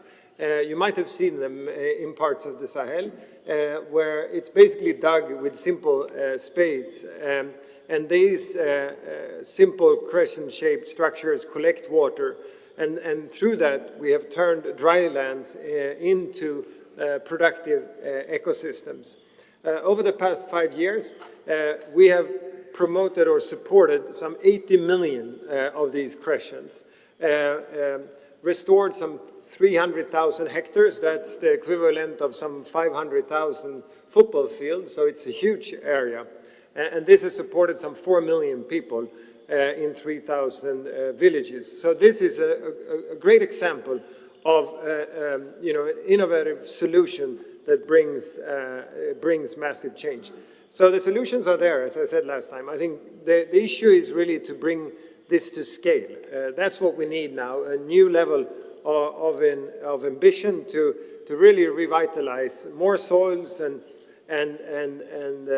bring back and green more lands.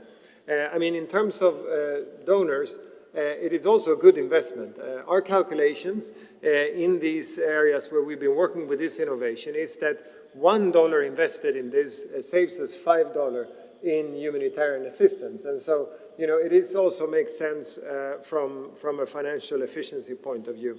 What we really would want to, as kind of, the level of ambition set here, is to be able to draw a line from the Atlantic all the way to the Red Sea where we are now, or why stop here? We could also continue out to the Indian Ocean, and that this becomes a stretch of land that we have turned from dry land into green lands, and through that also having contributed to end hunger in this part of the world. Thank you. Carl, my God, okay.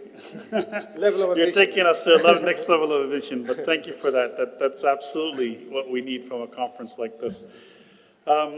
Excellencies, esteemed colleague, we're coming to the close of this high-level panel discussion. I would like to express my appreciation to my fellow panelists for their insight, because they didn't just focus on challenges, they focus on the solutions to the challenges. And I think that's what we need to be doing at these conferences, not just raise the resources that are needed, but also be inspired by each other, both here in such a panel, but also as we meet bilaterally and trilaterally to find solutions. And I want to again acknowledge the leadership of the Organization for Islamic Cooperation in the Kingdom of Saudi Arabia for convening us today and giving us this opportunity.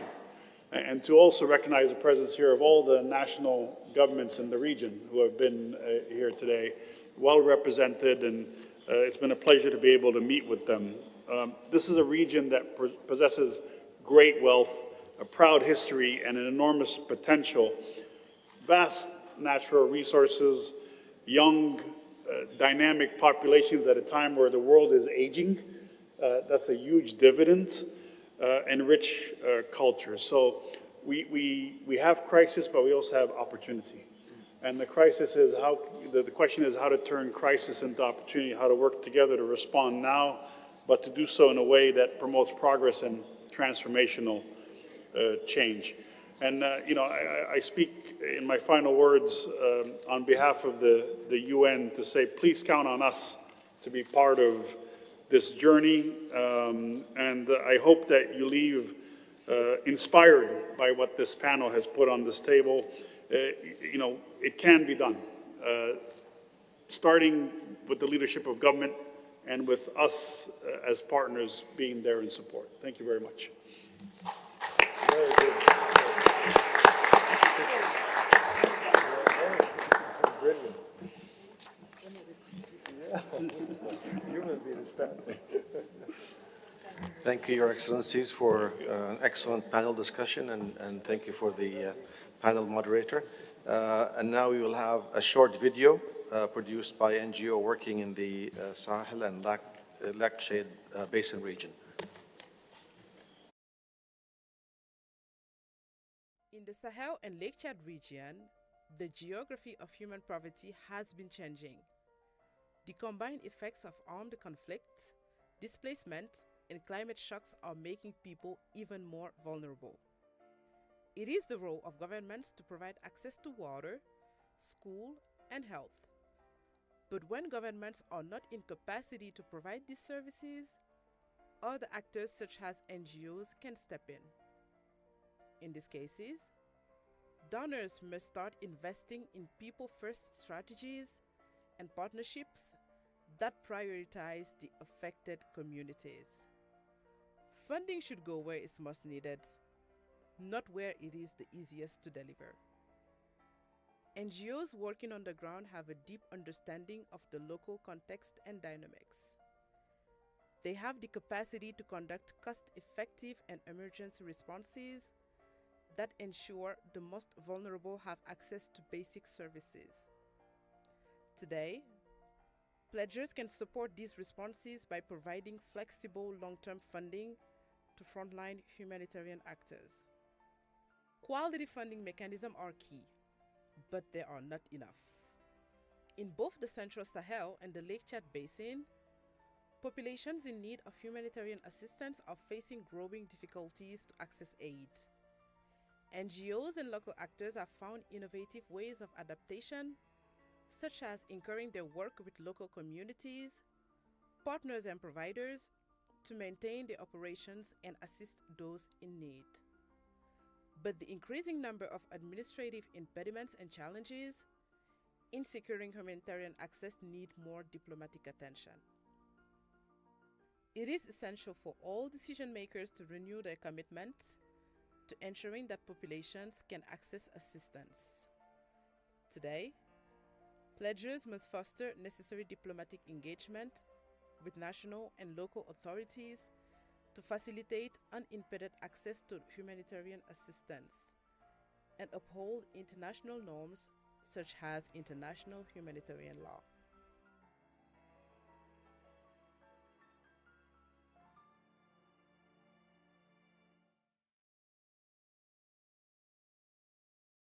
Break, and then we'll rejoin in maybe 5:05. That was really great. It was great. You are.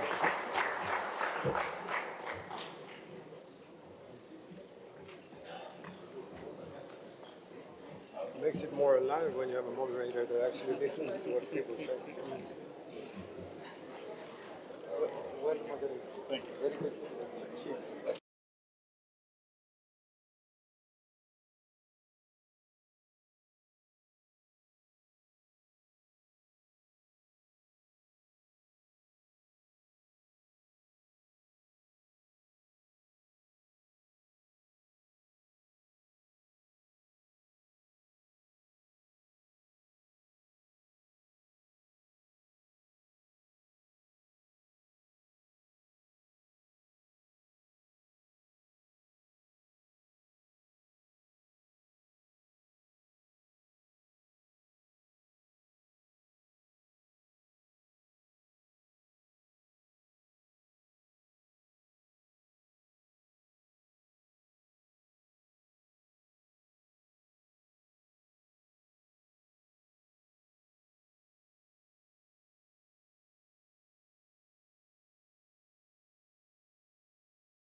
the break, and now we move to the important session about financial pledges and the announcements. And this will be moderated by His Excellency Dr. Abdullah Rabi'a, the General Supervisor, King Salman Humanitarian and Aid and Relief Center, and His Excellency Hussein Ibrahim Taha, the Secretary General, Organization of Islamic Countries. Each intervention will last 2 minutes. Speaking order will be based generally on diplomatic protocol within the following orders: ministers from Sahel and Lake Chad Basin countries, interventions announcing financial pledges in order of diplomatic rank, and interventions making statements but no financial pledge in order of diplomatic rank. Hopefully we'll be able to get everybody to speak, but if not, then we will have your speeches circulate to the member states, and also will be put on the website of KS Relief at the same time. So with that, I'll give the floor to His Excellency Hussein Ibrahim Taha to introduce the first 5 countries.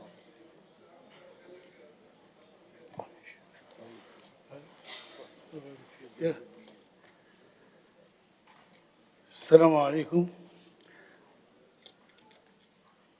J'ai l'honneur de donner la parole à Son Excellence, Dr. Abdullah Rabi'a,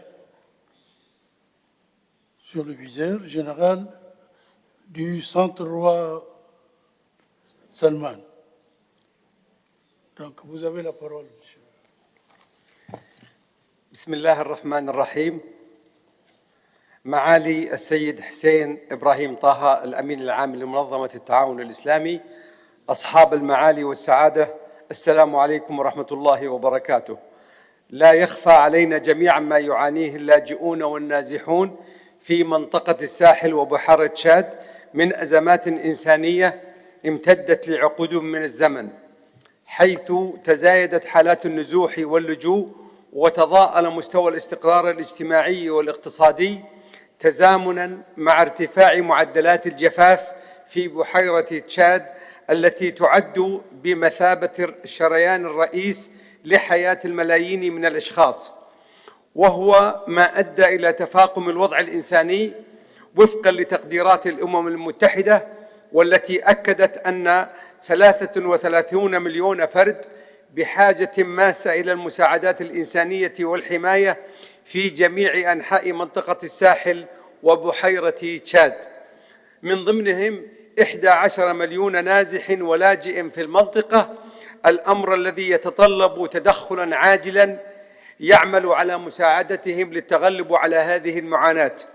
أصحاب المعالي والسعادة، إن العمل الإنساني يمثل قيمة أصيلة ومكوناً من مكونات ثقافة المملكة العربية السعودية وموروثها الاجتماعي، وتعد العقود الماضية خير شاهد على ما سطره السعوديون قيادة وشعباً ومؤسسات من مواقف نبيلة تجاه القضايا الإنسانية الإقليمية والعالمية، حتى إنه تم بفضل الله ثم بتوجيهات خادم الحرمين الشريفين الملك سلمان بن عبد العزيز آل سعود وسمو ولي عهده الأمين صاحب السمو الملكي الأمير محمد بن سلمان بن عبد العزيز حفظهم الله، إغاثة الكثير من المستضعفين واحتوائهم تحت مظلة العمل الإنساني من خلال ذراعها الإغاثية المتمثلة في مركز الملك سلمان للإغاثة والأعمال الإنسانية، دون تمييز،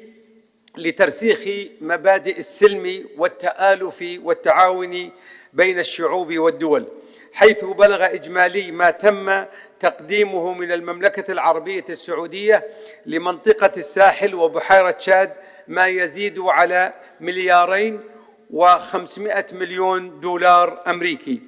أصحاب المعالي والسعادة، منذ بداية هذا العام نفذت وتنفذ المملكة مشاريع في منطقة الساحل وبحيرة تشاد من خلال مركز الملك سلمان للإغاثة والأعمال الإنسانية بمبالغ تجاوزت $21 مليون أمريكي، كما نعلن اليوم تعهد المملكة العربية السعودية بمبلغ إضافي قدره $30 مليون ليصبح مجموع ما خصص لهذه المنطقة منذ بداية عام 2024 51 مليون دولار أمريكي.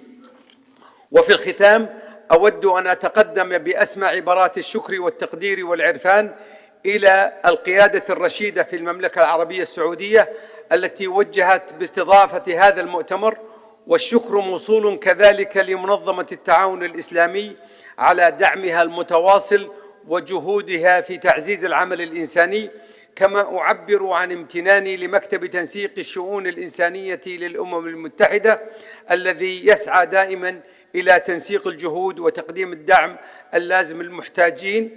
ولا يفوتني كذلك أن أشكر المفوضية السامية للأمم المتحدة لشؤون اللاجئين، والتي تكرس عملها لإنقاذ الأرواح وحماية الحقوق وبناء مستقبل أفضل للأشخاص المجبرين على الفرار من ديارهم بسبب الصراعات والاضطهاد.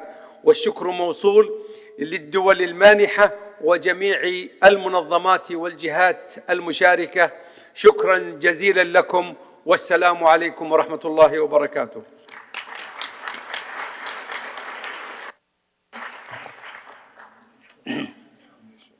Merci de m'avoir donné la parole.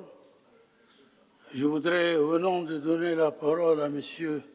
Abdrahman Koulamala, ministre des Affaires étrangères du Tchad, je voudrais remercier le professeur Arabia pour sa présentation.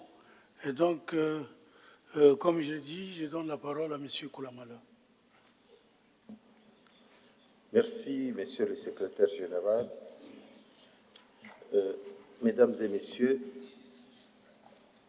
je voudrais tout d'abord exprimer ma profonde gratitude aux plus hautes autorités du Royaume d'Arabie Saoudite, notamment Sa Majesté le roi Salman bin Abdelaziz et le prince héritier Mohammed bin Salman. Je serai très bref dans mon intervention puisque la situation du Tchad est connue pratiquement du monde entier. Nous accueillons aujourd'hui plus de 2 millions de réfugiés pour une population de 16 millions d'habitants. Nous avons un poids des réfugiés qui est très insupportable pour notre pays.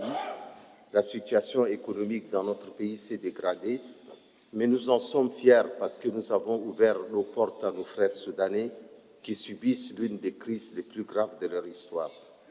Le problème des réfugiés n'est pas simplement un problème d'aide humanitaire, c'est un problème aussi de la dignité humaine. Ces personnes qui sont réfugiées sont parmi les plus démunis des réfugiés. Et dans les camps se trouvent des femmes et des enfants, les personnes les plus vulnérables, qui peuvent être sujets à des agressions, que ce soit sexuelles ou des agressions tout court. Et la communauté internationale qui a fait beaucoup en ce moment, il faut le dire, c'est vrai que ce n'est pas assez au vu du drame que vivent les réfugiés dans notre pays, mais c'est aussi un drame que vivent les communautés hôtes qui accueillent beaucoup de réfugiés, qui peut poser à l'avenir des problèmes de cohésion sociale dans la mesure où les réfugiés sont quelquefois devenus plus nombreux que les populations hôtes dans certaines parties de notre territoire et notamment dans l'est du Tchad. À cela s'ajoutent les retournés de Boko Haram, les réfugiés des autres pays, l'instabilité. Nous sommes l'un des rares pays qui arrive à stabiliser son pays, mais jusqu'à quand? Puisque nous sommes entourés des pays en conflit. Nous accueillons, nous apportons une aide très importante dans le Sahel en matière de sécurisation. Et il faut aussi, et nous sortons d'une période de transition qui a été difficile pour notre pays, puisque nous avons organisé des élections référendaires, élections présidentielles, et au moment où je vous parle, nous préparons une élection législative. Tous ces facteurs, le retour à l'ordre constitutionnel dans notre pays, qui est un retour réussi, ajouter à cela les inondations qui ont causé de graves problèmes. Nous sommes les pays qui polluons le moins au Sahel et nous sommes les pays qui subissons le plus les conséquences du changement climatique. Voilà, tous ces problèmes réunis font que les organisations, que ce soit les HCR, Médecins sans frontières, l'UNICEF, toutes ces organisations qui travaillent dans notre pays apportent une aide considérable. Mais cette aide doit être amplifiée parce que le drame que vivent les réfugiés est l'un des drames les plus difficiles de l'histoire de l'humanité. Nous devrions en prendre conscience. Voilà ce que je voulais dire, tout en respectant le droit de parole. Je vous remercie très chaleureusement pour tout ce que vous faites pour les pays du Sahel et le Tchad. Je vous remercie.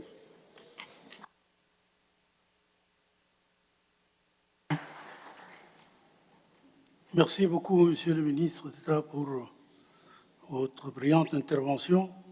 Je vais donner la parole au Burkina Faso.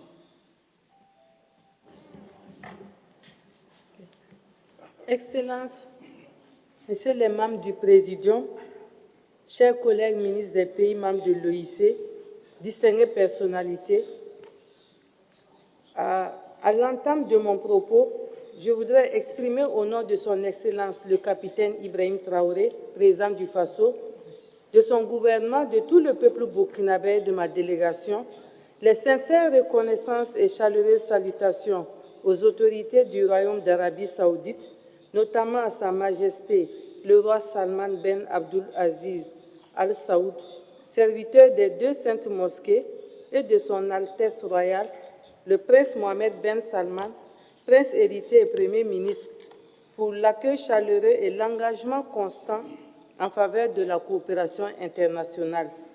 Je tiens également à saluer le secrétaire général de l'Organisation de la coopération islamique, ainsi que le Centre du roi Salman pour le secours et l'aide humanitaire pour l'organisation pratique de cette conférence des donateurs. Distinguées personnalités, mesdames et messieurs, la région du Sahel fait face à une crise sécuritaire persistante marquée par des attaques terroristes. À cela, il faut ajouter les effets des changements climatiques, notamment les inondations au Burkina Faso, qui ont provoqué plusieurs personnes sinistrées. En vue de faire face à cette situation multidimensionnelle, mon pays, le Burkina Faso, met en œuvre des plans d'intervention humanitaire d'urgence, mais également des actions de développement.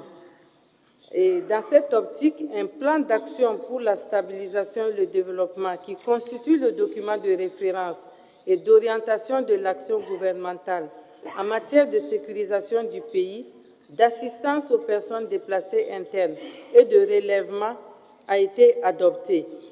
Également, pour opérationnaliser le référentiel, notamment en son volet réponse à la crise humanitaire, le gouvernement met en œuvre un certain nombre d'actions à travers le document programmatique suivant: un plan de réponse humanitaire évalué à 135 millions de dollars US pour l'année 2024, dont l'objectif général est de contribuer à une meilleure prise en charge des personnes déplacées internes. Il y a également un plan de stratégie, un plan national de relèvement des personnes déplacées internes et des communautés d'accueil qui vise à accompagner la mise en œuvre de solutions durables au profit des personnes déplacées internes. Alors, ce plan est également évalué à plus d'1 milliard de dollars US sur la période 2024-2026. Ensuite de la mise en œuvre de ces documents de planification, des initiatives et des projets sont en cours dans notre pays. Il s'agit de l'initiative présidentielle pour la sécurité alimentaire, de l'offensive agro-pastorale et halieutique pour couvrir l'ensemble des besoins de consommation dans les filières prioritaires d'ici la fin 2025 et financée entièrement par le budget national. C'est pourquoi, cependant, malgré ces efforts considérables fournis par le gouvernement, les défis sont toujours importants, notamment dans le domaine agricole, de l'éducation, de l'abri, de la santé, et ensuite de relèvement des personnes déplacées internes, retournées ou non retournées, et de renforcer la coordination et la gestion des catastrophes dans notre pays. C'est pourquoi nous devons travailler ensemble pour offrir des solutions à moyen et à long terme, toute chose qui permettra à toutes ces personnes dans le besoin de reconstruire leur vie dans des conditions dignes et sûres. Avant de clore, je voudrais vous réitérer toute ma gratitude et également travailler ensemble pour bâtir un avenir juste et sûr pour tous. Je vous remercie.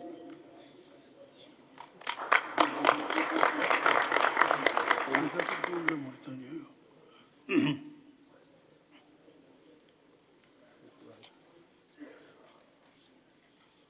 vais donner la parole à Son Excellence, la ministre des Affaires étrangères de la Mauritanie.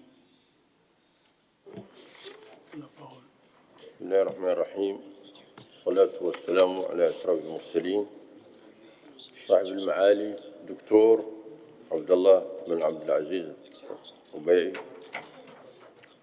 المشرف العام على مركز الملك سلمان للإغاثة والأعمال الإنسانية أصحاب المعالي صاحب المعالي سيدي حسين إبراهيم طه الأمين العام لهون التعاون الإسلامي.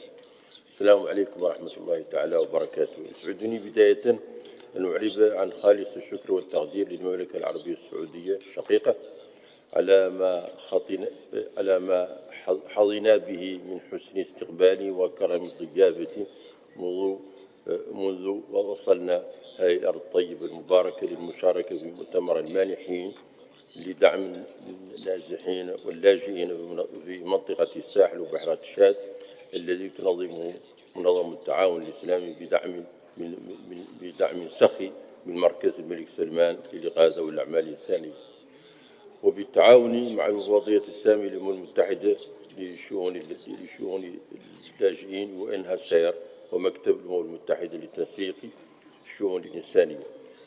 كما أود أن أتقدم بجزيل الشكر للأمانة العامة لمنظمة التعاون الإسلامي على التحضير والتنظيم الجيد لهذا الحدث الهام.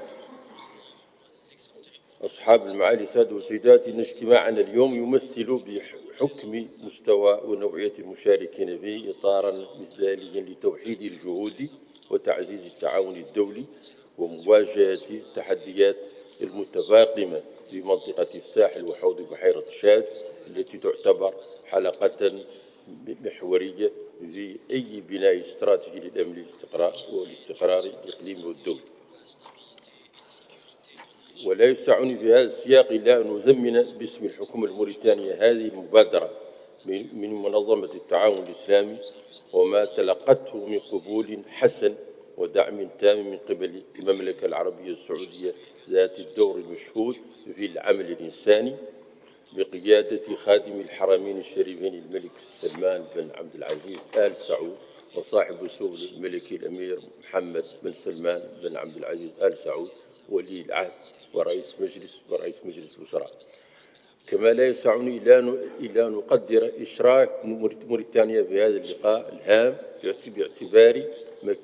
باعتبار مكانتها المحورية في منطقة الساحل ومساهمتها المستمرة في الحفاظ على الاستقرار والأمن في هذا الفضاء الحيوي على المستويين الإقليمي والدولي. السادة وسيداتنا، فخامة رئيس الجمهورية السيد محمد الشيخ الغزواني الذي يدرك جيدا حقائق ومخاطر الوضع الراهن في الساحل يعتبر أن موريتانيا لا يمكنها أن تتخلف عن أداء مسؤولياتها تجاه هذه المنطقة التي هي جزء لا يتجزأ منها. ولتسمحوا لي بهذه المناسبة أن أبسط باختصار شديد بعض الجهود التي تبذلها بلادي الجمهورية الإسلامية لموريتانيا حاليا وبالاعتماد أساسا على موارد ذاتية محدودة في هذا المجال. احتضان أكثر من 250 ألف لاجئ مالي في مخيم بر في ولاية الحوض الشرقي الذي أقيم سنة 2012 وقد بلغ منذ أكثر من سنة أقصى طاقته الاستيعابية مما دفع اللاجئين الجدد للتوجه إلى قرى أخرى من الولايات المتضررة أصلا من تأثيرات التغيرات المناخية. ومن الطبيعي أن تتولد عن هذا الأمر تحديات كبيرة تؤثر سلبيا على التعايش السلمي وتوفير المياه والصرف الصحي والمأوى والغذاء. تساوى فيها اللاجئون مع المجتمعات المحلية المستضيفة.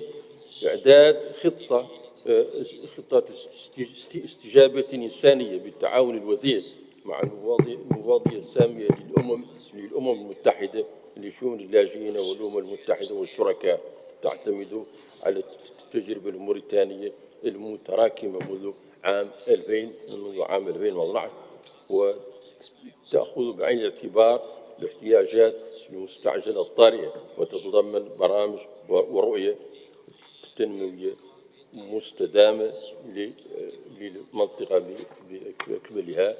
ولا يمكن أن يخفى عليكم أننا نطالب فعلا بإدراج بعض التعديلات سنقترحها على سكرتير المؤتمر مع هذه الكلمة إن شاء الله. شكرا والسلام عليكم ورحمة الله.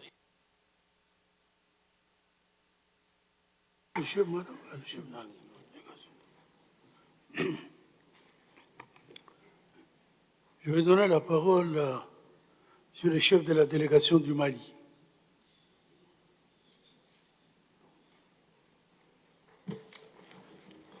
Merci bien, Monsieur le Président. Monsieur le Secrétaire général, compte tenu du temps limité, je ne vais pas m'attarder sur les formules d'usage.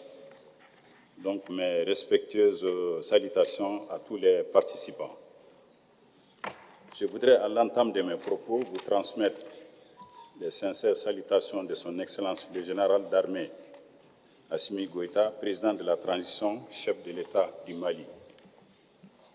Le contexte humanitaire au Mali est marqué depuis 2012 par une crise complexe du fait d'une situation sécuritaire volatile, exacerbée par des facteurs de vulnérabilité structurelle, des défis socio-économiques ainsi que par les effets du changement climatique.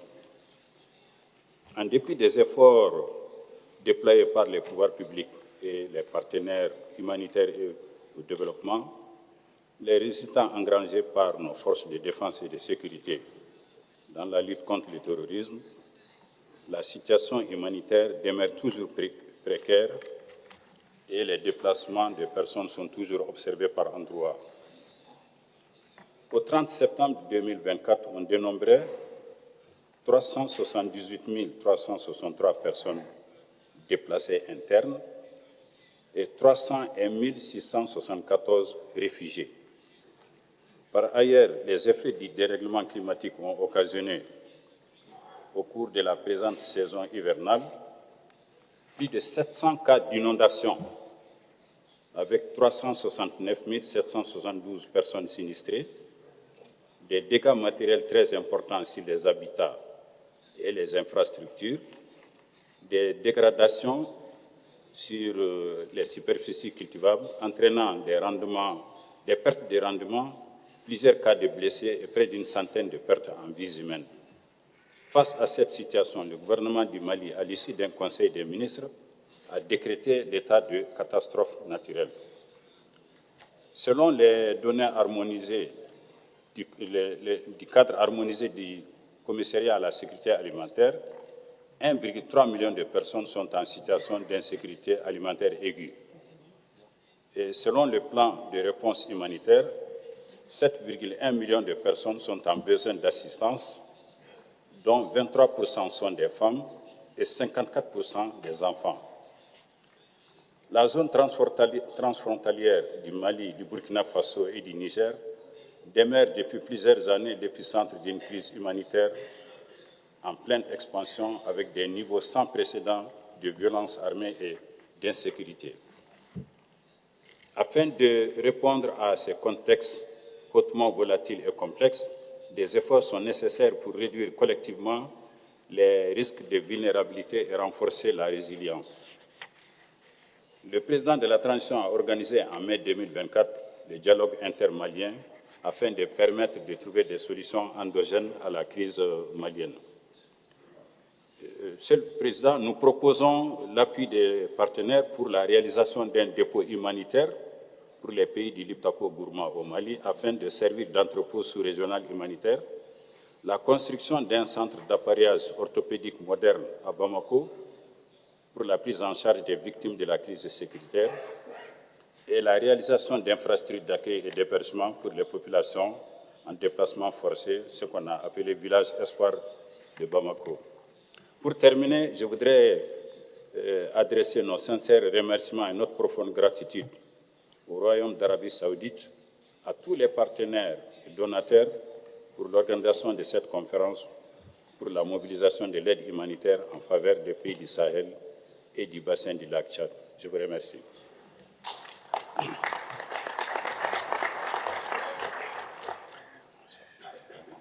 Thank you.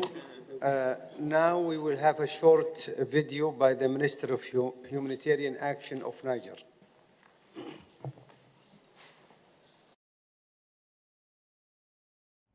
Greetings, everyone. His Highness Prince Faisal bin Farhan bin Abdullah, ladies and gentlemen, dear participants. I would like to begin by welcoming this commendable initiative for the Sahel and Lake Chad region. At a time when the needs of the population are constantly increasing, this conference represents an opportunity for fruitful exchanges between countries and donors with a view to mobilizing the resources required to meet the region's humanitarian needs. Ladies and gentlemen, dear participants, the countries of the Sahel and Lake Chad are, as you know, prey to several forms of crisis due to natural disasters and human actions. This situation has serious repercussions not only on the population, but also on basic social infrastructures. Ladies and gentlemen, dear participants, allow me to tell you the story of a child I met at the Buduri IDP camp in Difa region. Her name is Amina. She arrived on the camp at the age of 6. And today, 10 years later, Amina is married and the mother of 2 children, Ali and Safia. Amina only knew this camp growing up in difficult conditions, and her children will only know this life if sustainable solutions are not found. However, Amina is not alone in this situation. There are many more girls, such as Fatima, Zainab, Hajar, Khadija, and thousands other children and women trapped in this camp life. Ladies and gentlemen, dear participants, my country, the Republic of Niger, which is both a Sahel and the Lake Chad region country, and shares borders with Algeria, Libya, Mali, Burkina Faso, Nigeria, Chad, is living through a series of crises. This high-level meeting is an opportunity for us to share with you some of my country's figures, actions, and highlights. In general terms, the humanitarian situation in Niger in 2024 is characterized by increased needs in terms of food security, nutrition, water, hygiene and sanitation, health, shelter, and protection. An estimated 4.6 million people have multi-sector humanitarian needs for a budget estimated at 817 million USD. Ladies and gentlemen, dear participants, with regards to population displacement, as of June 30th, 2024, there were 507,000 internal displaced people and 360,000 refugees in the country. Ladies and gentlemen, dear participants, in my closing remarks, allow me to express our thanks to the Organization of Islamic Cooperation, KS Relief, OCHA, and UNHCR for holding this conference and for their commitment to mobilizing donors for the countries of the Sahel and the Lake Chad region. Our thanks also go to the donors and all the technical partners for their participation in this high-level meeting, conference, and for their important contributions.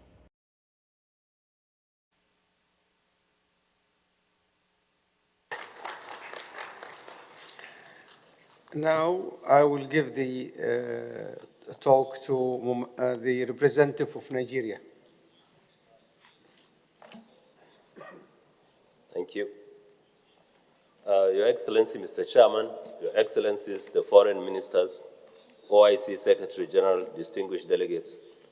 First of all, permit me to express on behalf of my delegation our deep appreciation to the government and people of the Kingdom of Saudi Arabia for their gracious hospitality and for providing excellent facilities for this important donors conference. We commend the Kingdom of Saudi Arabia and the OIC General Secretariat for their leadership in organizing this significant gathering to address the humanitarian crisis in the Sahel and Lake Chad regions. Mr. Chairman, for many years, the Sahel and Lake Chad countries have faced the devastating impacts of prolonged conflicts, natural disasters, and insurgencies, which have taken a heavy toll on the lives and livelihoods of millions of people. It is our firm belief that with the support of OIC member states, we can overcome these challenges and work together to restore lasting peace, stability, and sustainable development to the region. Your Excellencies, in Nigeria's northeast, since 2009, the Boko Haram insurgency has caused widespread displacement, particularly in states like Borno, Yobe, and Adamawa states. Millions have been forced to flee their homes, enduring harsh conditions without access to adequate shelter, healthcare, and other basic services. It is worthy to mention that other regions of Nigeria have also been affected by various crises, including insurgencies, communal clashes, religious tensions, militancy, secessionist movements, and environmental degradation. We are also deeply concerned about the recent floods, particularly in Maiduguri, Borno State, which have displaced tens of thousands and exacerbated economic hardships in the affected areas. In response, the Federal Ministry of Humanitarian Affairs and Poverty Alleviation, in collaboration with relevant national and subnational ministries, UN agencies led by the United Nations Office for the Coordination of Humanitarian Affairs, donors, and local and international NGOs, is coordinating humanitarian efforts to mitigate the effects of these crises. May I also report that as part of Nigeria's effort to strengthen the humanitarian response in the Sahel region, the National Commission for Refugees, Migrants, and Internally Displaced Persons continues to render support in the Lak Province, Republic of Chad, by supplying relief materials and rendering cash-based assistance for the refugees. As we seek sustainable solutions to the Sahel and Lake Chad regions, which have long suffered from conflict, insecurity, and instability, I am confident that this donors conference will play a pivotal role in addressing these pressing challenges and fostering immediate, tangible solutions to ameliorate the sufferings of millions of people in the region. In conclusion, we wish to reaffirm our unwavering solidarity with the Palestinian people in their legitimate quest for an independent state under international law and the relevant UN and OIC resolutions. Finally, I would like to extend our gratitude to the Kingdom of Saudi Arabia and the OIC Secretary General, Ambassador Hussein Brahim Taha, and his team for their commendable efforts in organizing this conference. Thank you for your attention. Thank you. I would like to call upon the delegate from the Cameroon to address the audience.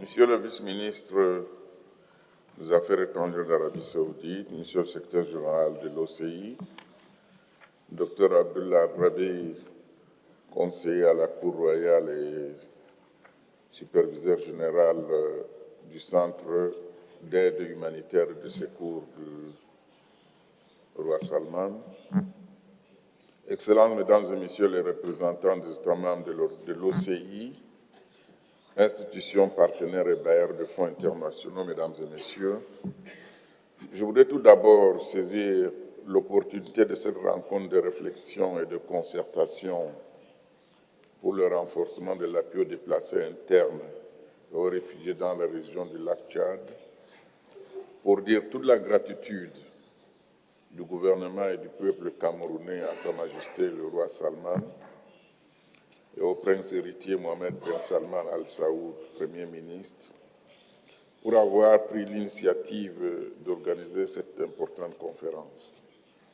Ces remerciements vont également au secrétaire général, son Excellence Hussein Brahim Taha, et à toute son équipe, ainsi qu'à toutes les institutions de l'OCI dont nous avons suivi la mobilisation au cours de ces derniers mois avant d'assurer la tenue et le succès de cette réunion. Je voudrais ensuite exprimer ma gratitude à vous tous, partenaires et bailleurs de fonds internationaux, pour avoir bien voulu vous associer à cette importante initiative.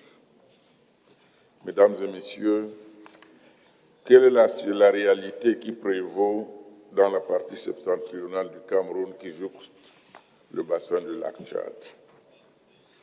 Avant l'année 2014, la région de l'extrême nord n'était qu'un sujet passif des attaques sporadiques de Boko Haram, cette secte nébuleuse.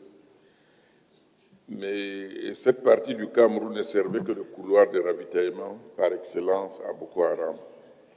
Mais ces exactions sporadiques dans les départements du Logon, du Chari, du Mayo-Sava et du Mayo-Sanaga, qui partagent un important linéaire frontalier avec le Nigeria, ont drainé d'importants dégâts sur le plan économique et surtout humanitaire, notamment provoquant l'afflux massif des réfugiés nigériens sur notre territoire et des multiples déplacements des compatriotes des localités frontalières en proie aux exactions terroristes vers l'intérieur de la région de l'extrême nord. Nous avons été amenés à créer le camp de Minao, situé dans la localité, dans l'arrondissement de Mokolo, département du Mayo-Sanaga, pour y accueillir les premiers réfugiés nigérians le 2 juillet 2013, sur une superficie de 320 hectares. Mais la multiplication des atrocités de Boko Haram a engendré d'importants flux de réfugiés nigérians sur le territoire camerounais. Et il nous est arrivé d'accueillir parfois jusqu'à 200 réfugiés par jour. Et nous avons dû étendre donc le camp de Minao à 720 hectares. Donc, face à toutes ces conséquences néfastes, les ressources disponibles sont insuffisantes. Et je crois que je voudrais m'associer à la déclaration qu'a faite avec beaucoup de pertinence le ministre tchadien des Affaires étrangères tout à l'heure. Et je ne manquerai pas de faire parvenir au secrétariat le texte de mon intervention. Je vous remercie, monsieur. Thank you. And now we will move to the delegate of Senegal.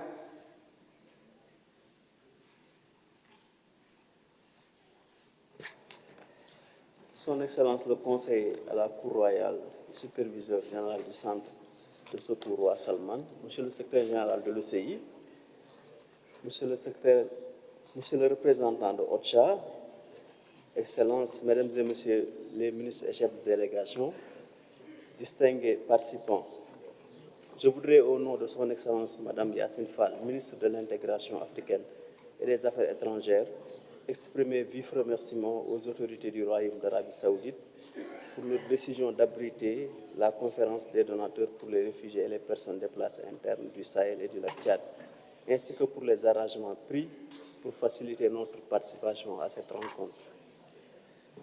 J'associe à ces remerciements également le secrétaire général de l'OCI, M. Issam Ibrahim Tahar. En accueillant la conférence aujourd'hui, le Royaume d'Arabie Saoudite réaffirme son rôle pionnier et son engagement continu dans le soutien aux communautés touchées par les crises à travers le monde. Mesdames et Messieurs, il me plaît de vous annoncer que le Sénégal, fidèle à ses valeurs de solidarité envers les pays de la Oumma islamique, sous la houlette de son président, son Excellence M. Bassirou Diomaye Diakhar Faye, a décidé d'apporter son soutien à une contribution de 50 millions de francs CFA, environ 84 000 $, pour se joindre à cet élan de solidarité, à cet élan de mobilisation des ressources en faveur des réfugiés et des personnes déplacées internes du Sahel et du lac Tchad.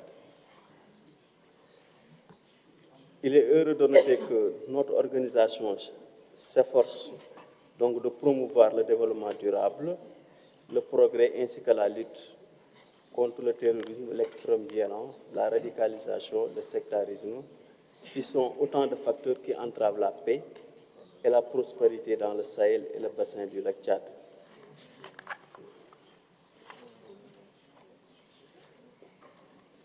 C'est pourquoi le Sénégal continue toujours d'apporter son soutien à toutes les initiatives visant à aider les populations de ces deux régions.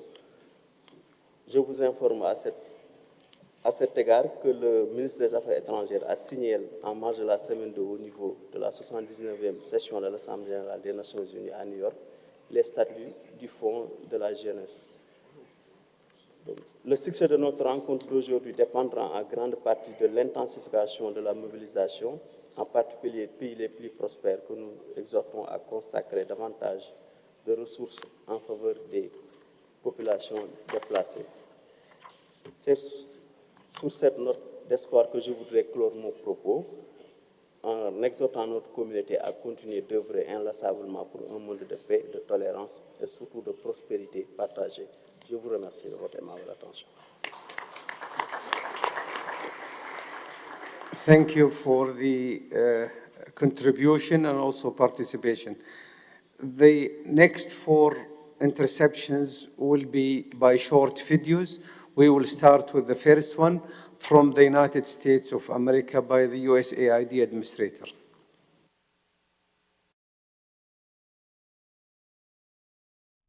Hello.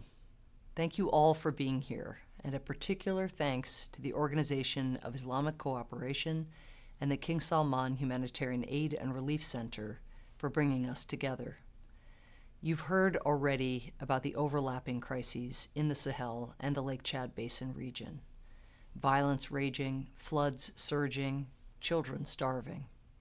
So today, I am announcing that the United States will contribute more than $572 million to humanitarian efforts in Burkina Faso, Cameroon, Chad, Mali, Niger, and Nigeria. This new funding brings total U.S. humanitarian assistance to more than $1.2 billion in the region this fiscal year. These resources will help our partners provide badly needed basics like food, water, shelter, and healthcare. This aid, and all of the aid that fellow donors are generously committing today, has the potential to save lives.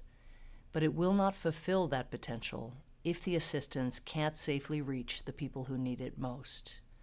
You know all too well the barriers facing humanitarians in the region. Burdensome and costly requirements for transporting aid, bans on cash assistance, deliberate blockades by armed extremists and the armies combating them, atrocities against civilians.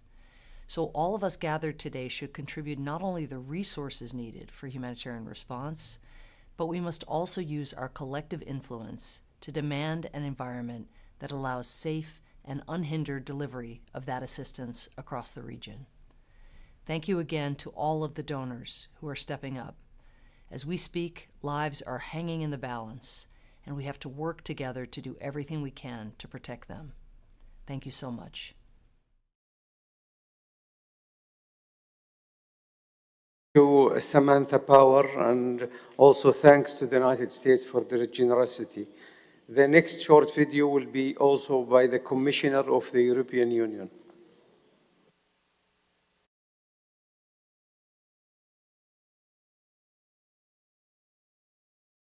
Excellencies, ladies and gentlemen, I am deeply honored to address you today. First, I would like to thank the government of the Kingdom of Saudi Arabia and the Organization of Islamic Cooperation for the invitation to this pivotal donors conference. Today, we are confronted with a humanitarian crisis in the Sahel and the Lake Chad region that is, quite simply, without precedent. The figures tell a story of suffering and urgent need that we cannot ignore. 35 million people require humanitarian assistance across the region, with 11 million people who are either displaced internally or forced to seek refuge outside their country. Their plight is a sobering testament. In areas affected by conflict, all parties must ensure safe and unimpeded humanitarian access to those in need. This is more than a logistical concern. It is a fundamental tenet of international humanitarian law. The imperative is clear. Humanitarian organizations must be able to carry out their vital work, upholding the principle of impartiality, independence, and neutrality, with the sole aim of alleviating the suffering of the most vulnerable. The challenges we face are immense, and they demand a response that is both immediate and enduring. A collective effort is essential in providing a response that matches the scale of the needs, one that incorporates both short and long-term support. To this end, the European Union does not merely stand in solidarity with the affected. We are stepping forward in this critical humanitarian endeavor. In 2024, the European Commission committed more than 314 million euros in response to the crisis in the Sahel and Lake Chad regions, as well as to the affected populations in neighboring Mauritania and the coastal countries of West Africa. Our commitment encompasses over 298 million euros in humanitarian aid and 16 million euros from foreign policy instruments. In recognition of the severity of this crisis, in 2024, we have increased our humanitarian assistance by 2/3 compared to the initial allocation. Today, I am honored to pledge a further 5 million euros in humanitarian aid to bolster our collective efforts. Let me underscore that this is not the end of our engagement. Our commitment will continue in the Sahel and Lake Chad regions in 2025, providing support to the populations that continue to endure the effects of conflict, violence, and other disasters. In closing, I call on all stakeholders present to join our efforts. A collective and decisive action from development and humanitarian donors, as well as governments, is crucial to ensure that the needs of the most vulnerable are met. Thank you. Thank you, my friend Janis Lenarčič, and thank you to the European Union for their generosity. Our next intervention will be by Spain by a short video.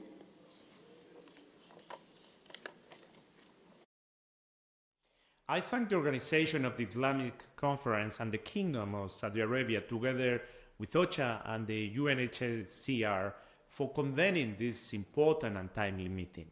We are particularly concerned about the consequences of armed conflict, stability, and climate change, including the growing numbers of displaced persons and refugees across the region, from Mauritania to Chad.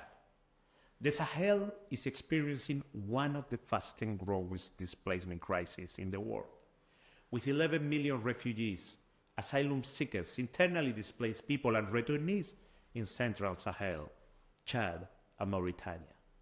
Spain is determined to continue supporting Sahelian population. Between 2012 and 2023, Spain has contributed with more than 85 million euros to humanitarian aid in the region. This year alone, we have already disbursed almost 50 million euros to meet the most pressing needs, including those posed by displacement, as well as the recent floods affecting the region. And we are preparing additional contribution from Mauritania and Niger, amounting to around 1 million euros before the end of the year. In addition, Spain contributed this year to flexible and marked emergency mechanisms, such as OCHA's Central Emergency Fund or the International Federation of the Red Cross Disaster Relief Emergency Fund, which have been swiftly activated to respond to emergency situations in the region. Next year, our efforts to tackle the region's multifaceted crisis with our partners will continue. Our planned contribution will amount to at least 15 additional million euros.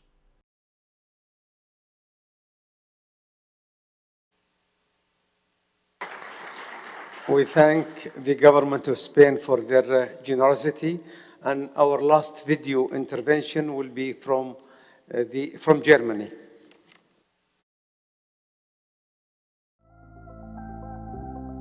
Esteemed colleagues, ladies and gentlemen, I had hoped to be in Jeddah today, but I do hope that we will find time to exchange views personally soon. With the situation on the ground remaining extremely difficult, Germany is providing 124.5 million euros in bilateral humanitarian assistance in the Lake Chad and Sahel regions in 2024. We are also engaged through CERF and through the EU. We are providing 190 million euros in development cooperation in the Sahel too. But we all need to do more.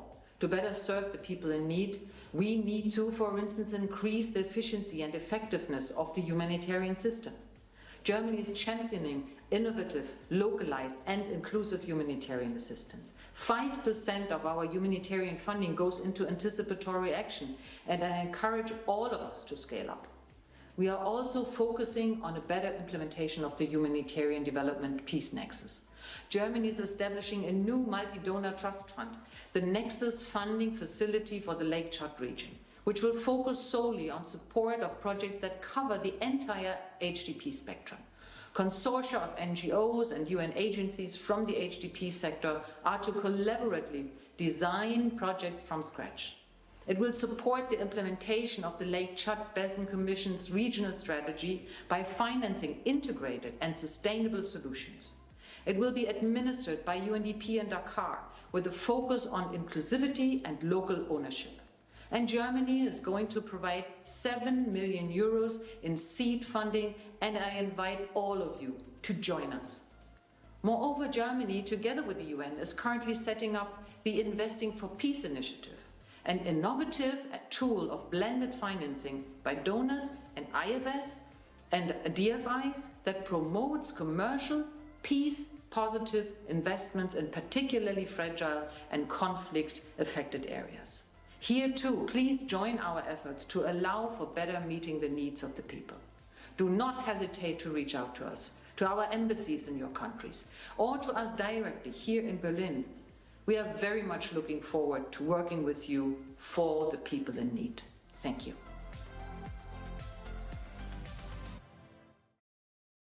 Potzel, and we thank the government of Germany for their generosity. Now we will move to the delegates of Gambia. Your Highness Prince Faisal bin Farhad bin Abdullah Al Saud, Minister of Foreign Affairs of the Kingdom of Saudi Arabia and Chairman of the conference, Excellency Mr. Hussein Ibrahim Taha, Secretary General of the OIC, distinguished ladies and gentlemen, I wish to take this opportunity to applaud the Kingdom of Saudi Arabia under the leadership of His Excellency, the King and Custodian of the two holy mosques, and His Royal Highness, the Crown Prince and Prime Minister, the OIC Secretariat, OSHA, UNHCR, hosting this important donors conference to support the internally displaced persons and refugees in the Sahel and Lake Chad region. I am reliably informed that this high-level ministerial conference will seek to raise awareness on the multifaceted crisis gripping the Sahel and Lake Chad basin, and the urgency of mobilizing the needed financial and material resources, including appropriate strategies to address this crisis by building partnerships to support nexus approaches that promote long-term solutions to displacement, food security, and other challenges. We should also seize the opportunity to consolidate and concentrate our diplomatic support and engagements to solve and prevent the various crises in the region and to promote effective response and achievement for long-term objectives, as well as mobilize resources for the immediate human response and nexus initiatives.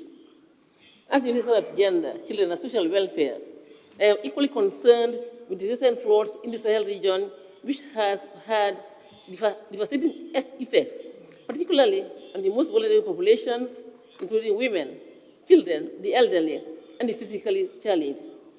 The Gambia, having assumed the chairpersonship of the 15th Summit of the OIC under the leadership of His Excellency President Adama Barrow, is fully committed to the objectives of this donor conference to support internally displaced persons and refugees in Sahel and Lake Chad region.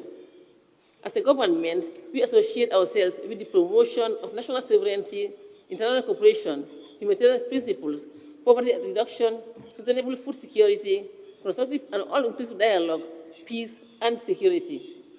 Therefore, my delegation would like to express that the government of the Gambia is currently considering its pledge and contribution towards this global humanitarian crisis, and the institution will be communicated to the OIC Secretary General accordingly in due course.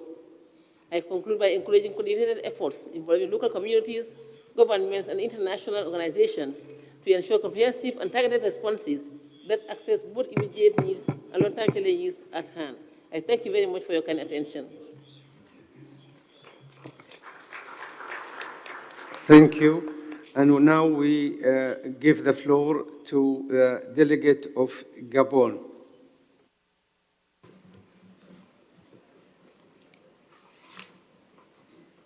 Son Excellence, Monsieur le conseiller à la Cour royale et superviseur général du Centre d'aide et secours humanitaires du roi Salman, Excellences, Monsieur le secrétaire général de l'OCI, Excellences, Mesdames et Messieurs, en vos rangs, grades et qualités, tout protocole respecté, Mesdames et Messieurs.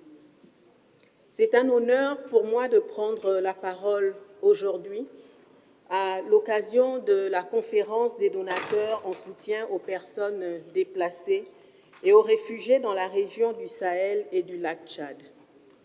Cette rencontre qui se tient grâce à l'implication des plus hautes autorités du Royaume d'Arabie saoudite, à qui j'adresse au nom du Gabon nos remerciements les plus chaleureux pour l'hospitalité généreuse qui nous a été réservée. Mes remerciements vont également à l'endroit de l'OCI, co-organisatrice de ces assises. Mesdames et Messieurs, nous sommes invités individuellement en tant que pays et collectivement dans le cadre de l'Organisation de la coopération islamique à accompagner les déplacés et les réfugiés des régions du Sahel et du lac Tchad. Le Gabon se réjouit de prendre part, aux côtés des nations hautement représentées ici, à cette conférence dont le fondement est l'expression d'une solidarité agissante pour la restauration de la dignité humaine. Elle témoigne de la volonté des dirigeants de nos pays respectifs d'œuvrer ensemble et surtout avec efficacité pour la résolution des difficultés rencontrées par les populations de notre espace communautaire en quête de sécurité et de bien-être. Notre présence ici matérialise la volonté du président de la transition, président de la République, chef de l'État gabonais, le général de brigade Brice Clotaire Oligui Nguema, d'honorer les engagements internationaux du Gabon. C'est dans ce cadre que j'ai l'honneur de vous annoncer l'engagement du Gabon à mettre à disposition un montant de 10 millions de francs CFA au bénéfice des déplacés et réfugiés des régions du Sahel et du lac Tchad, avec l'espoir que cette contribution soulagera les souffrances des populations concernées. Je vous remercie. Thank you. And I call upon the delegate of Libya.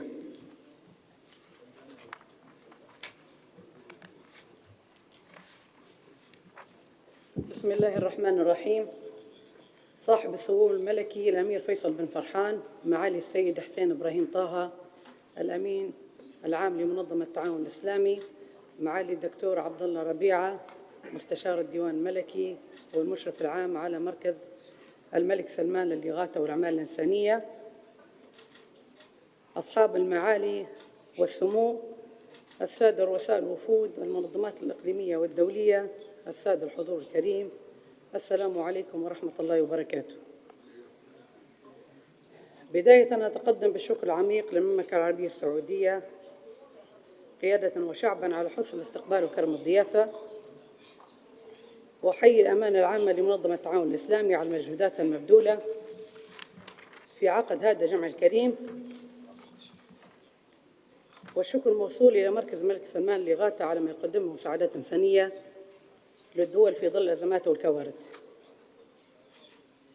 إن تجمعنا هنا اليوم يعكس التجسيد الحقيقي للروح الإنسانية والإسلامية العظيمة التي توحدنا جميعا في مواجهة الأزمات. أصحاب المعالي، السيدات والسادة الحضور، لا يخفى علينا جميعا الأزمات التي تواجه العالم اليوم، حيث تتصاعد الأزمات الإنسانية بفعل التحولات السياسية والاقتصادية والمناخية، وأن تزايد أعداد النازحين واللاجئين يشكل دعوة ملحة لنا جميعا للعمل بلا هوادة لإنقاذ الأرواح وإعادة التعافي والتفكير في سياسات واستراتيجيات ناجعة لتحقيق الرفاه المجتمعي والسلام المجتمعي.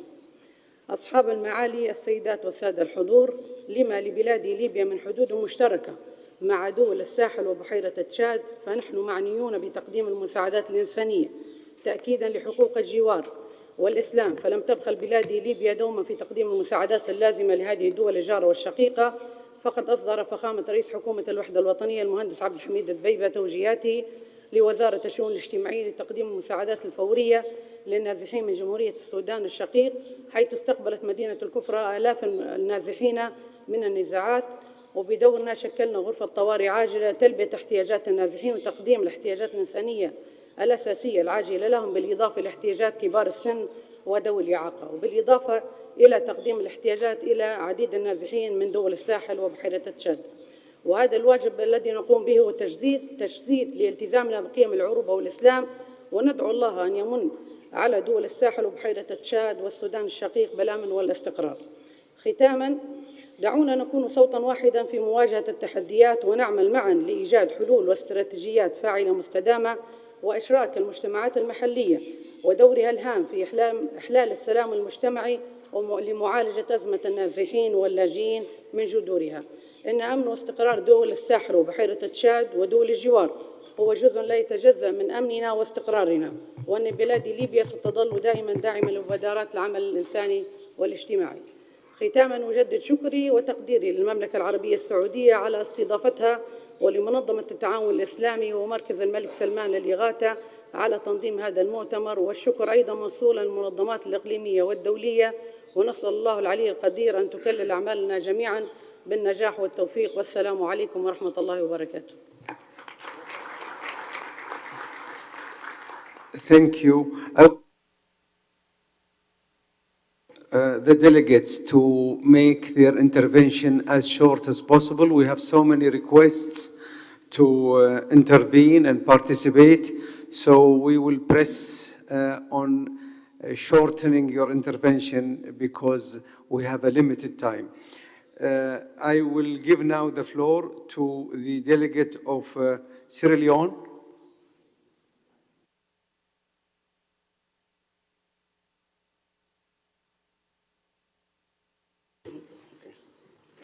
Your Excellency, Dr. Abdullah bin Abdulaziz Ram, Advisor to the Royal Court and Supervisor of the King Salam Humanitarian Aid and Relief Center, Your Excellency Hussein Brahim Aha, Secretary General of the Organization of Islamic Cooperation, Ministers, Excellencies, esteemed personnel, distinguished guests, ladies and gentlemen, I bring you warm greetings from His Excellency, the President of the Republic of Sierra Leone.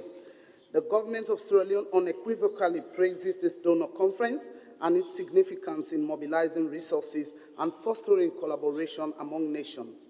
In recent years, we have witnessed an alarming escalation in conflict and instability in this region of Lake Chad and Sahel, leading to the first displacement of millions. As a nation that values peace, unity, and cooperation, Sierra Leone stands in solidarity with the affected communities. We recognize the immense challenges they face: loss of homes, livelihoods, and the fundamental right to live with dignity. It is a powerful reminder that they are not alone in this. Together, we can make a difference in the lives of these vulnerable communities. Your efforts symbolizes hope, compassion, and the spirit of solidarity that our world so desperately needs. We want to express our profound thanks and appreciation to the OIC, the King Salam Humanitarian Aid and Relief Center, the United Nations Office for the Coordination of Humanitarian Affairs, and the United Nations High Commissioner for Refugees for your bold steps in bringing countries and communities together to tackle this crisis of displacement. Together, let us forge a path towards stability, peace, and prosperity for the displaced and vulnerable in the Sahel and Lake Chad. Thank you for your commitment to humanity. Let us work together to build a brighter future for all. I thank you. Thank you, and thank you for keeping up with your time.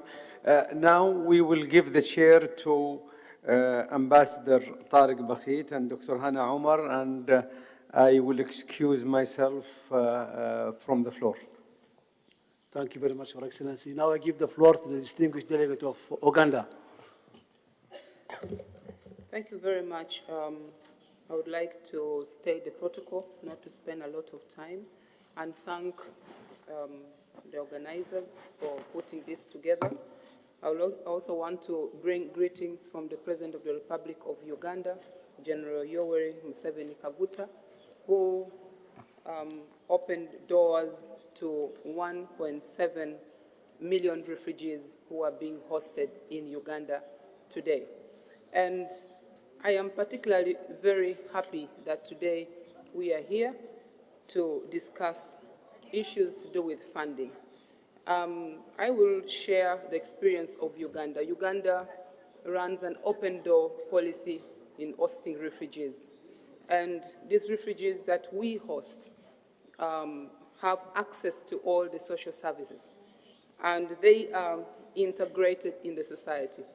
And we use approaches that looks at multi methods of implementations. And we also went ahead to establish structures of having the district refugee forums that meet, and that informs the CRF engagements that meets twice in a year. And we just had one of recent. My issues that I would like to bring to the attention of dear delegates and the partners who are with us today is the need to be extremely deliberate on the funding for the humanitarian services. The resource basket is narrowing every day. And as Uganda as a country continues to receive more influx, and the question here comes is, what will happen? Over the past 3 years, if you look at the frequency on the resource basket, 459 million, and now we are looking at $214 million. That sends a message of worry. Much as we are open and we have an open door policy, what will become on other issues. But also to bring to the attention of the delegates that we need more efforts into the durable solutions. And one of the key issues when you look at the durable solutions is the voluntary repatriation. That has to be key on our agenda. But also more efforts on addressing the issues of instability in these different countries where we are getting refugees from. Not to mention quite a lot of issues, but just to point on the matter of coordination of resources. We had pledges on the Global Refugee Forum, and some of the pledges have not yet been realized. We need a coordinated approach on the funding that we are putting together so that we do the right thing, and also embracing the localization approach. That is really key. But localization has to go together with integration. Uganda remains committed into offering services and being a home to the refugees. I thank you. Thank you very much. الكلمة الآن لسعادة السفير إيهاب مصطفى مساعد وزير خارجية جمهورية مصر العربية. بسم الله الرحمن الرحيم. معالي السيد حسين إبراهيم طه أمين عام منظمة التعاون الإسلامي، معالي الدكتور عبد الله ربيعة رئيس مركز الملك سلمان للإغاثة، السادة المندوبين الدائمين، السادة الحضور، بداية أتوجه بالشكر إلى المملكة العربية السعودية الشقيقة على استضافة هذا المؤتمر الدولي الهام، والذي يأتي تنفيذاً لمبادرة منظمتنا بالدعوة إلى تنظيمه من أجل حشد الدعم الدولي لا سيما الإسلامي لتحسين الوضع الإنساني في منطقة الساحل الأفريقي وحوض بحيرة تشاد. إن منطقة الساحل وحوض بحيرة تشاد تواجه واحدة من أكثر الأزمات الإنسانية تعقيداً، والتي تسببت فيها عوامل متعددة ومتشابكة. وهنا أود الإشارة إلى تعاظم الاحتياجات الإنسانية لدول منطقة الساحل وحوض بحيرة تشاد نتيجة للآثار المتزايدة للفيضانات والجفاف وتدهور الأراضي الزراعية.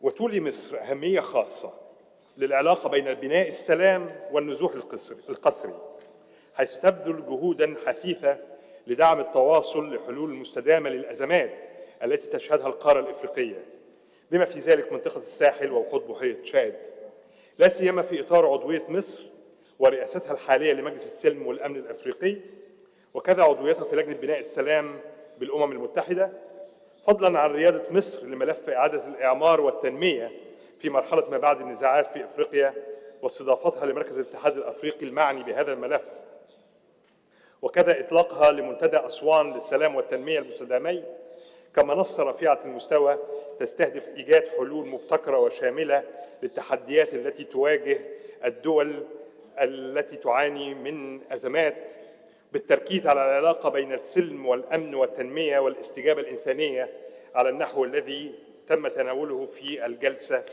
رفيعة المستوى. سادة الحضور، تقدم مصر في هذا الصدد خبرات فريدة لدول منطقتي حوض بحيرة تشاد والساحل للتعامل مع الطبيعة متعددة الأبعاد لأزمة النزوح القسري، والتي ترتبط بإيجاد حلول جذرية للنزاعات أو التهديدات المترتبة على تغلغل الإرهاب والفكر المتطرف في المجتمعات. وهنا تتبنى مصر سياسة تستند إلى حتمية تفعيل الترابط بين السلام والاستجابة الإنسانية والاستجابة التنموية تريبل نكسس. ولمصر برنامج تعاون وشراكة طموح مع جمهورية نيجيريا الاتحادية، وبالتحديد مع حكومة ولاية بورنو في شمال شرق البلاد، حيث خصص منتدى أسوان للسلام والتنمية المستدامين في نسختيه الثالثة والرابعة من عام 2023 و 2024 على الترتيب قسماً خاصاً لعرض تجربة هذه الشراكة بين مركز القاهرة الدولي لتسوية النزاعات وحفظ وبناء السلام وحكومة ولاية بورنو النيجيرية في مجال إعادة إدماج العناصر العائدة والتائبة من تنظيم بوكو حرام الإرهابي، ودعم الرؤية التنموية لحكومة الولاية في معالجة مشكلة النزوح القسري المترتبة على تهديدات الإرهاب بالولاية. وهناك كذلك مناقشات جارية لبلورة برامج دعم وبناء قدرات ونقل خبرات مشابهة مخصصة لكل من الكاميرون ومالي. وتؤكد مصر على أنها مستعدة لتوسيع نطاق هذه البرامج الفريدة بالتعاون والتنسيق مع الأمم المتحدة ووكالاتها المتخصصة ومنظمة التعاون الإسلامي والدول الشريكة المهتمة بإيجاد حلول مستدامة لمشكلة النزوح القسري في حوض بحيرة تشاد والساحل. السيدات والسادة الحضور، في إطار حرص مصر على الوقوف بجانب دول منطقة الساحل وحوض بحيرة تشاد، تستمر جهود الوكالة المصرية للشراكة من أجل التنمية لتقديم المساعدات الإنسانية وخاصة في مجال الدعم القطاع الصحي بدول المنطقة من خلال عيادات متنقلة وإفاد أطباء وخبراء متخصصين في المجال الطبي للعمل في المستشفيات والعيادات الموجودة في أماكن تواجد النازحين، فضلاً عن توفير أدوية ومساعدات طبية ومواد غذائية وغيرها من مواد الإغاثة لمساعدة النازحين على الظروف المناخية. ختاماً، أود التأكيد على الدور الهام الذي تلعبه منظمة التعاون الإسلامي في تنسيق الجهود بين الدول الأعضاء لتعزيز التضامن الإسلامي والاستجابة الجماعية للتحديات التي تواجه المجتمعات المتضررة، وخاصة في منطقتي حوض بحيرة تشاد والساحل الإفريقي. شكرا جزيلا على حسن استماعكم، والسلام عليكم ورحمة الله وبركاته. الكلمة الآن لممثل أذربيجان. شكرا سيد رئيس. معالي حسين إبراهيم طه الأمين العام لمنظمة التعاون الإسلامي، دكتور عبد الله ربيعة المشرف العام على مركز الملك سلمان للإغاثة والأعمال الإنسانية، أصحاب المعالي والسعادة، سيدات والسادة الحضور الكرام، السلام عليكم ورحمة الله وبركاته. اسمحوا لي بداية أن أتقدم بالشكر لقيادة المملكة العربية السعودية على احتضانها ورعايتها لهذا المؤتمر، وعلى ما بذلته من جهود كبيرة في التحضير له والعمل على ضمان نجاحه.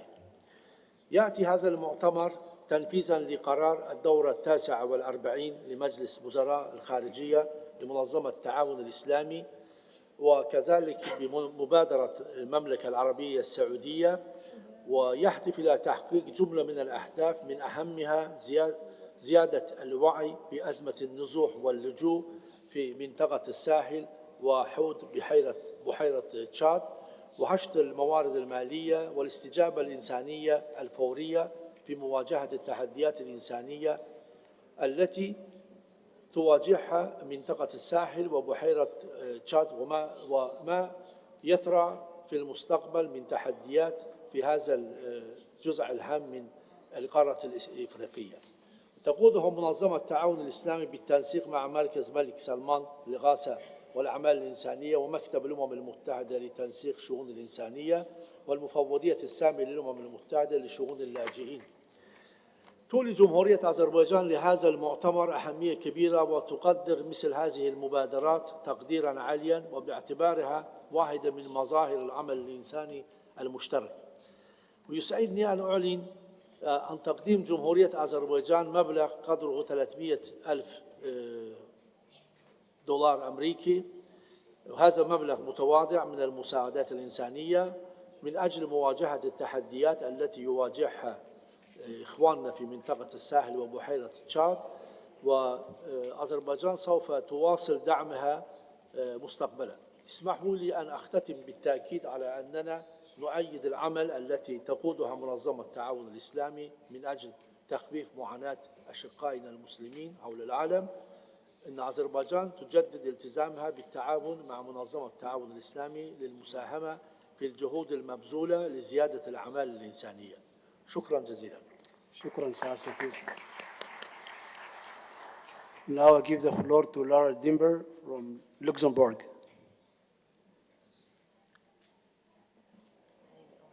Thank you very much for the floor. Excellencies, ladies and gentlemen. Luxembourg would like to thank the Kingdom of Saudi Arabia and the OIC for hosting and organizing this important event in collaboration with OCHA and the UNHCR. As mentioned many times, the region faces a long-lasting and multifaceted crisis which must not become forgotten. Humanitarian actors have put forward 6 humanitarian response plans to assist over 20 million people, but it is important to note that emergency assistance alone is not enough. As mentioned numerous times, we must also promote the self-sufficiency of crisis-affected people, building on their own skills, capacities, and knowledge to foster sustainable solutions. It is therefore crucial that humanitarian assistance does not operate in a vacuum. OCHA is currently leading work on prioritizing the needs of the most vulnerable, which will inevitably reduce the overall number of people in need being assisted by humanitarians. We must ensure that those left outside the scope of the response plans do not fall through the cracks. Humanitarians, development actors, international financial institutions, the private sector need to work in complementarity, not in duplication, even in the face of political upheaval. We have heard numerous examples today how development initiatives can also work in crisis. For example, the World Bank in Chad was mentioned, but the World Bank is also working in Afghanistan, or for example, the Health Fund in Myanmar.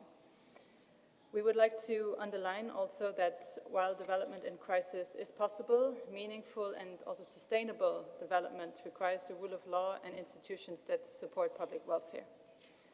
Ladies and gentlemen, today I'm honored to announce that by the end of this year, Luxembourg will have contributed at least 11.4 million euros in humanitarian assistance, and we are planning to maintain a similar level of humanitarian funding for 2025.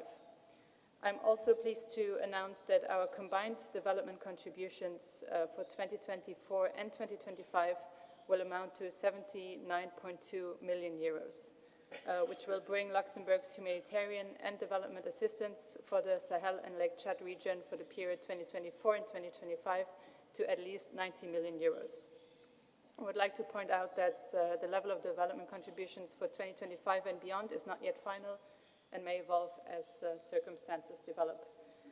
Given the complex and protracted nature of the crisis, Luxembourg remains committed to supporting emergency funds like OCHA's Central Emergency Response Fund and its Regional Fund for Western and Central Africa, and to continuing flexible and predictable contributions to our key partners. Thank you. Thank you very much. The next speaker on my list is Netherlands. you, Chairman. Your Highnesses, Excellencies, esteemed delegates. The Netherlands would like to express its gratitude to the King Salman Humanitarian Aid and Relief Center and the Organization of Islamic Cooperation for raising the attention on the millions of people who are in urgent need of life-saving aid in the Sahel and Lake Chad region. We also convey our appreciation to the Kingdom of Saudi Arabia for hosting this important conference. The presentations today underline that the humanitarian situation in the Sahel and Lake Chad countries is alarming. It is crucial to maximize our impact, especially since the assessment of needs in the region demonstrates an ever-deteriorating situation. The Netherlands recognizes that the nexus approach is more crucial than ever. The Sahel region faces complex and overlapping crises, including conflict, poverty, and climate change. Humanitarian development and peace actors must work together and address immediate humanitarian needs while promoting long-term development and stability. The Netherlands provides the great majority of its funding for the Sahel unearmarked and multi-annual. For 2024, the Netherlands donated 70 million euros to SURF and 55 million to the ICRC. And as Mr. Skau stated earlier today, unmarked funding creates necessary flexibility for organizations to respond to where they see the needs are highest and for both emergency aid as well as early recovery.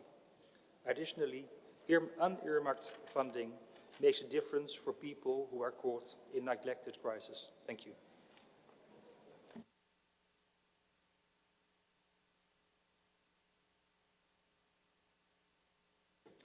والآن مع صندوق التضامن الإسلامي.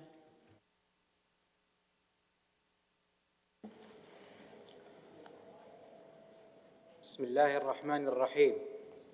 سيدي الرئيس، أصحاب المعالي والسعادة، السيدات والسادة الحضور، السلام عليكم ورحمة الله وبركاته. يشرفني أصالة عن نفسي ونيابة عن سعادة رئيس المجلس الدائم لصندوق التضامن الإسلامي السفير ناصر بن عبد الله زعابي ومنسوبي الجهاز التنفيذي للصندوق أن أتقدم بالتهنئة للقائمين على هذا المؤتمر الهام، وأعرب عن بالغ التقدير والعرفان للأمانة العامة لمنظمة التعاون الإسلامي ومركز الملك سلمان للإغاثة والأعمال الإنسانية لرعاية أعمال هذا المؤتمر. أصحاب المعالي والسعادة، إن صندوق التضامن الإسلامي بمنظمة التعاون الإسلامي هو أول جهاز متفرع لهذه المنظمة العريقة، حيث تأسس عام 1974 ميلادي، فهو رائد ومتميز في العمل الإنساني بفضل خبرة عملية عمرها أكثر من 50 عام، واكتسب خلالها مكانة مرموقة كأحد الأركان الأساسية في منظومة العمل الإنساني على المستوى الإقليمي والعالمي. أصحاب المعالي والسعادة، إن المشاركة في هذا المؤتمر دليل على التزام جماعي بتحمل المسؤولية تجاه النازحين واللاجئين المتضررين من دول منطقة الساحل وبحيرة تشاد، ليأتي دور المانحين لتنسيق الجهود وتقديم الدعم اللازم للمساهمة في بناء القدرات والتنمية للتكيف والصمود على المدى الطويل، مما يمكن المجتمعات المتضررة من استعادة حياتها.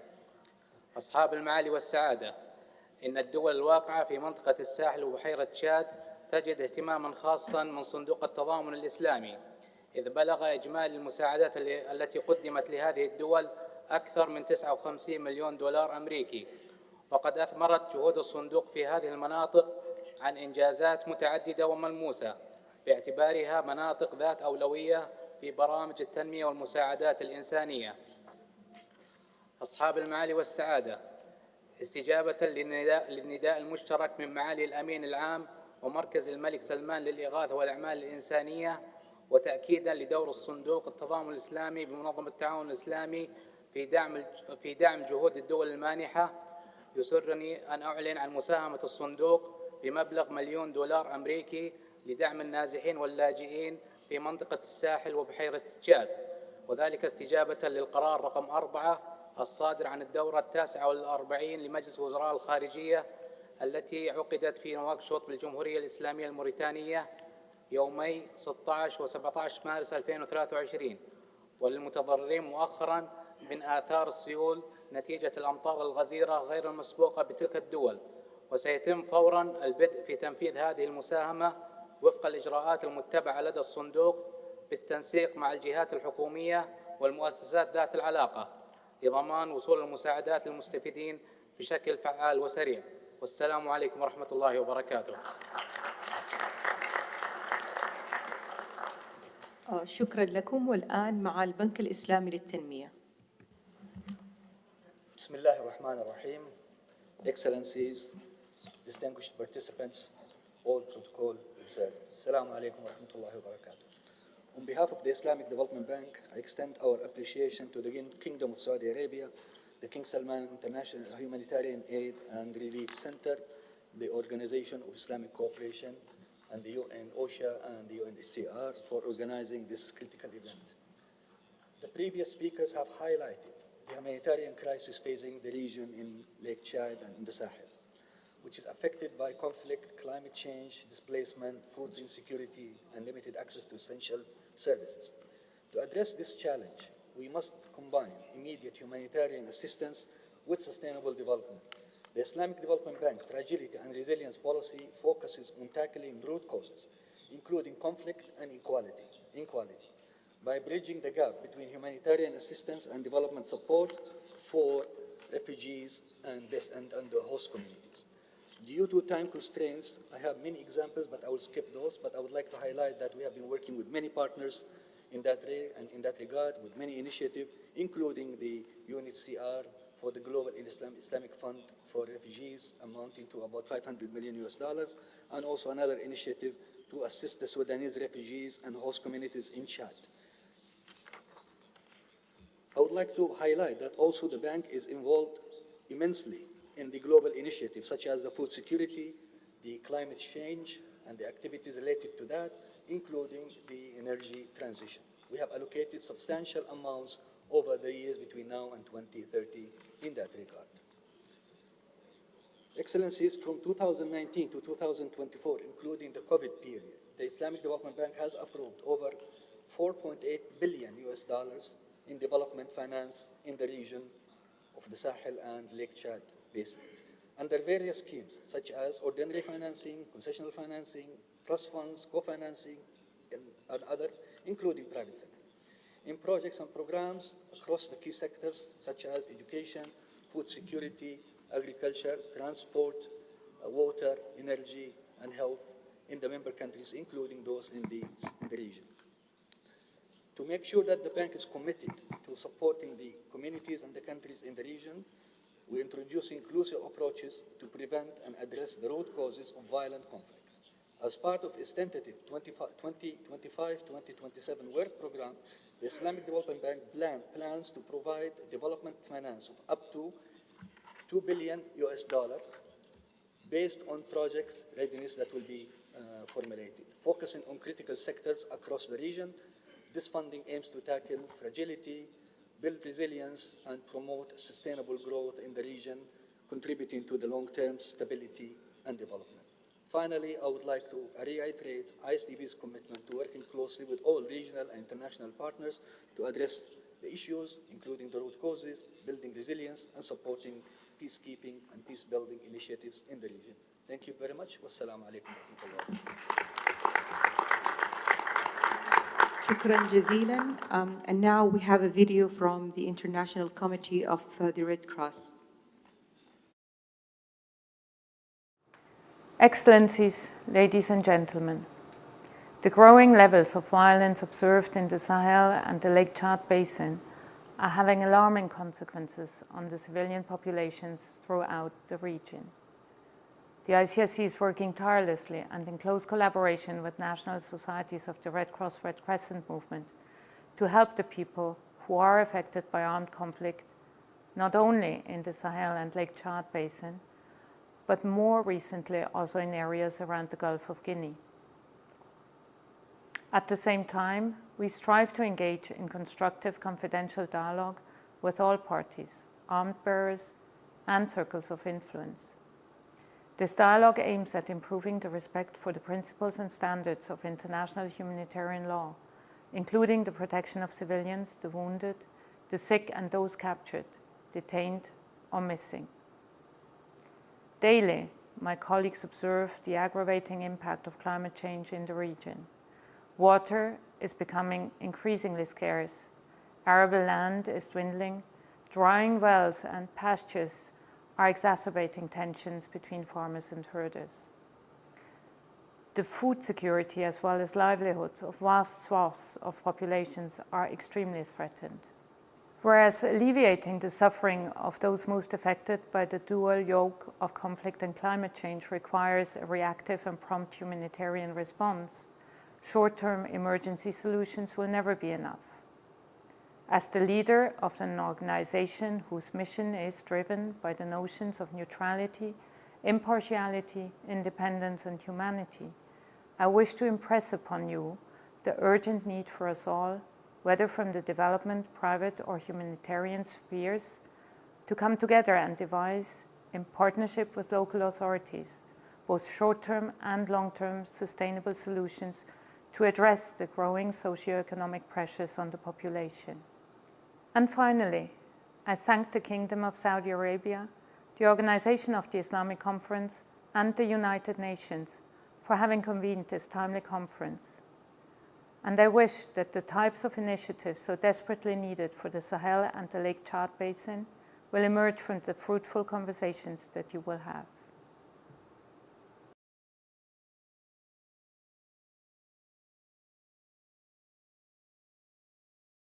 السودان.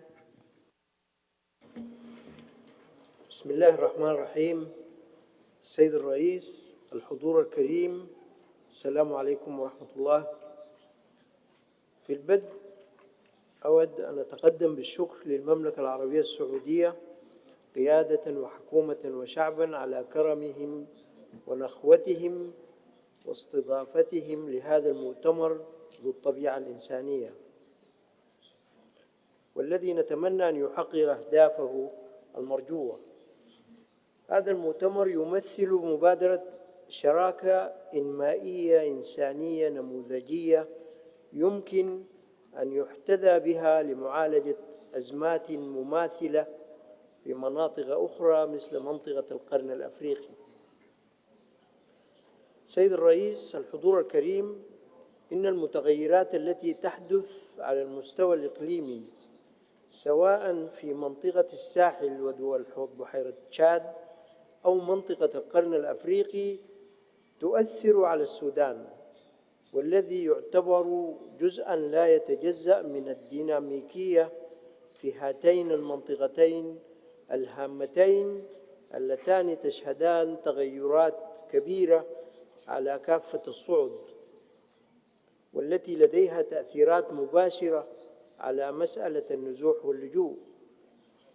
السودان يناشد الدول الأعضاء بمنظمة التعاون الإسلامي والمجتمع الدولي عبر منصة هذا المؤتمر لتكثيف الجهود الدولية لحشد الدعم اللازم لمواجهة آثار تغير المناخ على المجتمعات التي تعاني من النزوح واللجوء، ومنها بلادي أيضاً، والتي استضافت لعهود طويلة أعداد كبيرة من القارة الأفريقية.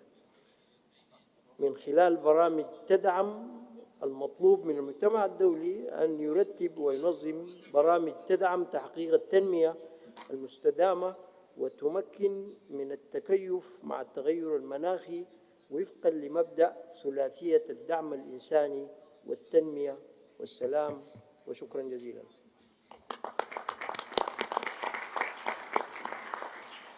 شكراً لكم. والآن مع الهيئة الخيرية الأردنية الهاشمية.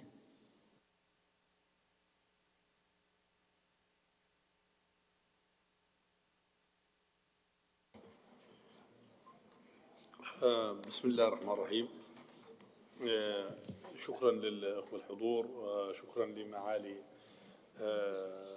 منظمة التعاون الإسلامي ومعالي عبد الله الربيعة رئيس مركز الملك سلمان. هذه حضورنا اليوم في هذا الاجتماع هو مبادرة للتعاون الإسلامي تشكل تحالف إنساني جديد لدعم الإخوة في تشاد والساحل من كل المبادرات التي يمكن أن تقود ويبنى عليها في الدعم الإنساني. شاكرين للحضور ولكل المساهمات التي يبنى عليها إن شاء الله مستقبلا لكل ما فيه خير. شكرا.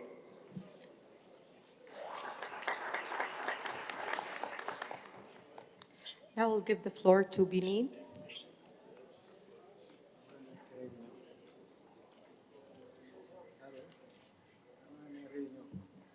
Mesdames et Messieurs les ministres, Excellences, Monsieur le Secrétaire général de l'Organisation de la coopération islamique, Excellences, Mesdames et Messieurs les ambassadeurs et représentants des organisations internationales, Mesdames et Messieurs les représentants des agences du système des Nations Unies, Mesdames et Messieurs les représentants des organisations non gouvernementales, de la société civile et du secteur privé, distingués invités, Mesdames et Messieurs, la République du Bénin remercie le Royaume d'Arabie Saoudite qui lui a gracieusement accordé les commodités convenables afin de prendre part à cette conférence qu'a bien voulu organiser l'Organisation de la coopération islamique. Au nom du chef de l'État, je renouvelle toute la reconnaissance du Bénin, invité à prendre part à cette rencontre des donateurs pour les réfugiés et les personnes déplacées internes des pays du Sahel et du bassin du lac Tchad, membres de l'Organisation de la coopération islamique. Mon pays, le Bénin, pays d'hospitalité, a mis en place un dispositif juridique et un mécanisme institutionnel d'accompagnement des réfugiés qui vivent sur son sol. Il est engagé à apporter des solutions durables à leur situation. Aussi, voudrais-je bien saisir cette tribune qui m'est offerte pour présenter la situation de ces personnes qui tentent d'échapper à des conflits armés ou à d'autres crises ou situations violentes. Les populations hospitalières du Bénin cohabitent avec ces personnes contraintes à quitter leur pays. Il faut noter qu'aujourd'hui, nous hébergeons des milliers de réfugiés aussi bien burkinabés que ceux provenant d'autres pays. Ce qui a conduit à renforcer le cadre juridique et institutions nationales, et nous développons certaines solutions que nous estimons quand même durables, puisque relatives à la santé, à l'éducation et au bien-être social. Bien que nous soyons un pays côtier, nous avons une frontière avec les pays du Sahel et les crises que connaissent ces pays frères influent sur le vécu des populations béninoises qui accueillent des réfugiés. J'aimerais noter ici le soutien du HCR qui vient renforcer les actions du gouvernement. Et malgré cela, les questions de ressources se posent puisque les attaques des groupes armés terroristes ont entraîné depuis le 12 juillet 2021 le déplacement forcé et massif de Burkinabé vers la commune frontalière de Materi au nord du Bénin.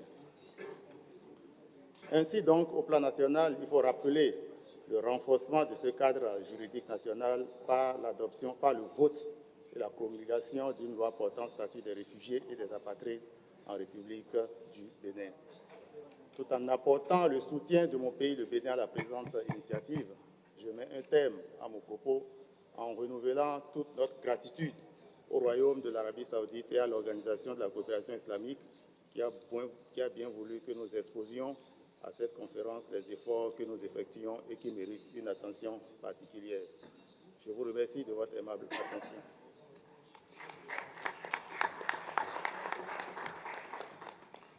Merci, Excellence. Nous allons écouter un message en vidéo de Médecins sans frontières.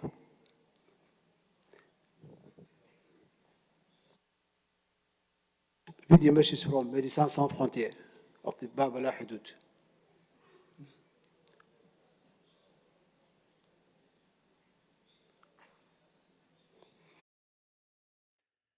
Excellencies, distinguished guests, my name is Dr. Christos Christou, and I'm the International President of Médecins Sans Frontières, Doctors Without Borders.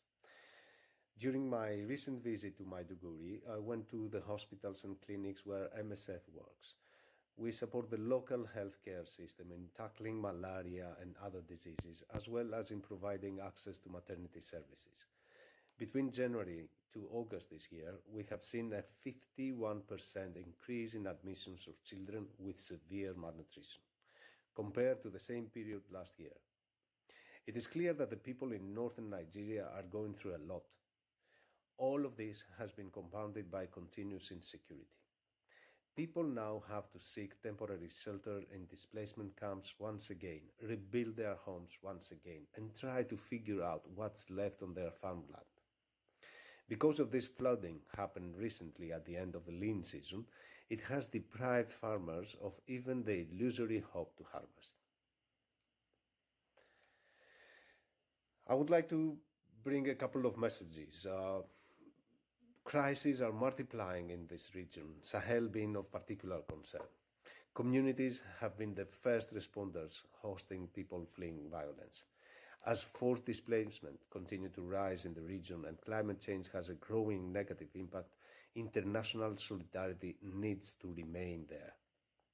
Critical, basic needs are hardly met while our operational environment is challenged. And beyond foreseen financial commitments, there is an utmost need to safeguard the humanitarian space and action. MSF is thus calling all stakeholders to work on funding solutions to overcome these challenges. The people in Sahel and Lake Chad Basin must not be forgotten. We, as MSF, get our funding primarily from individual donations and private donors, and our goal here is not to seek funding, but to raise awareness about the critical needs. We thank you for this conference, and we hope it will contribute to bring solutions to strengthen our collective response. Now is the time. Thank you. الآن المملكة المغربية.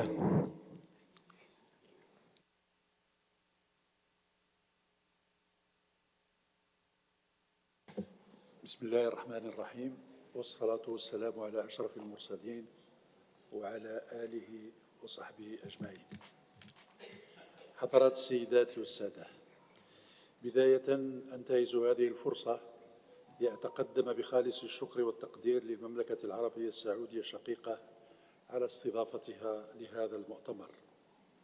والشكر موصول أيضا للأمانة العامة لمنظمة التعاون الإسلامي على جهوده المبذولة لانعقاد هذا المؤتمر الهام ومتابعة مخرجاته. حضرات السيدات والسادة، إن المبادرات الإنسانية التضامنية المشتركة التي تروم الحد من التداعيات الكارثية لظاهرة النزوح واللجوء وما ينجم عنها من معاناة ومآسي لأبرياء اضطروا لمغادرة مناطقهم لأسباب متعددة قاهرة، وعلى رأسها النزاعات المسلحة والصراعات العرقية والدينية والإثنية وتفكك النسيج الاجتماعي وتدهور الأوضاع الاقتصادية، مع ما ينتج عن ذلك من انعدام الأمن والاستقرار، يدعونا جميعا للتفكير بشكل أكثر واقعية في المبادرات الفعالة والملموسة التي يكون لها الأثر المباشر والإيجابي على الدول المعنية بظاهرة النزوح واللجوء، خاصة دول الساحل، من خلال دعمها في بناء قدراتها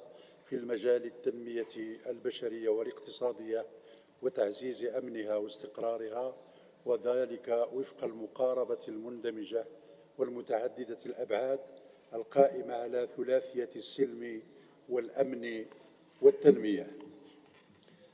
ولقد حرصت المملكة المغربية منذ أمد بعيد على إرساء أسس التعاون المشترك ودعم البلدان الإفريقية الشقيقة لبناء قدراتها وتمكينها من تحقيق خططها التنموية واستتباب أمنها واستقرارها، والعمل على مواكبتها في جميع المجالات الحيوية، سواء على مستوى الثنائي أو على المستوى المتعدد الأطراف، يستجيب للتحديات الكبيرة التي تواجهها دول المنطقة على أكثر من صعيد.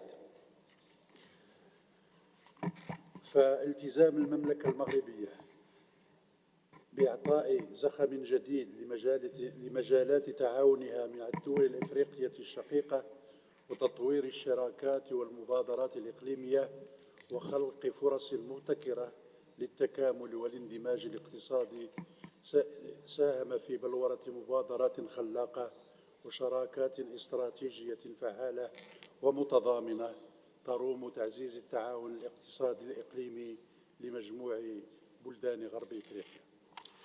وفي الختام أريد أن أشكر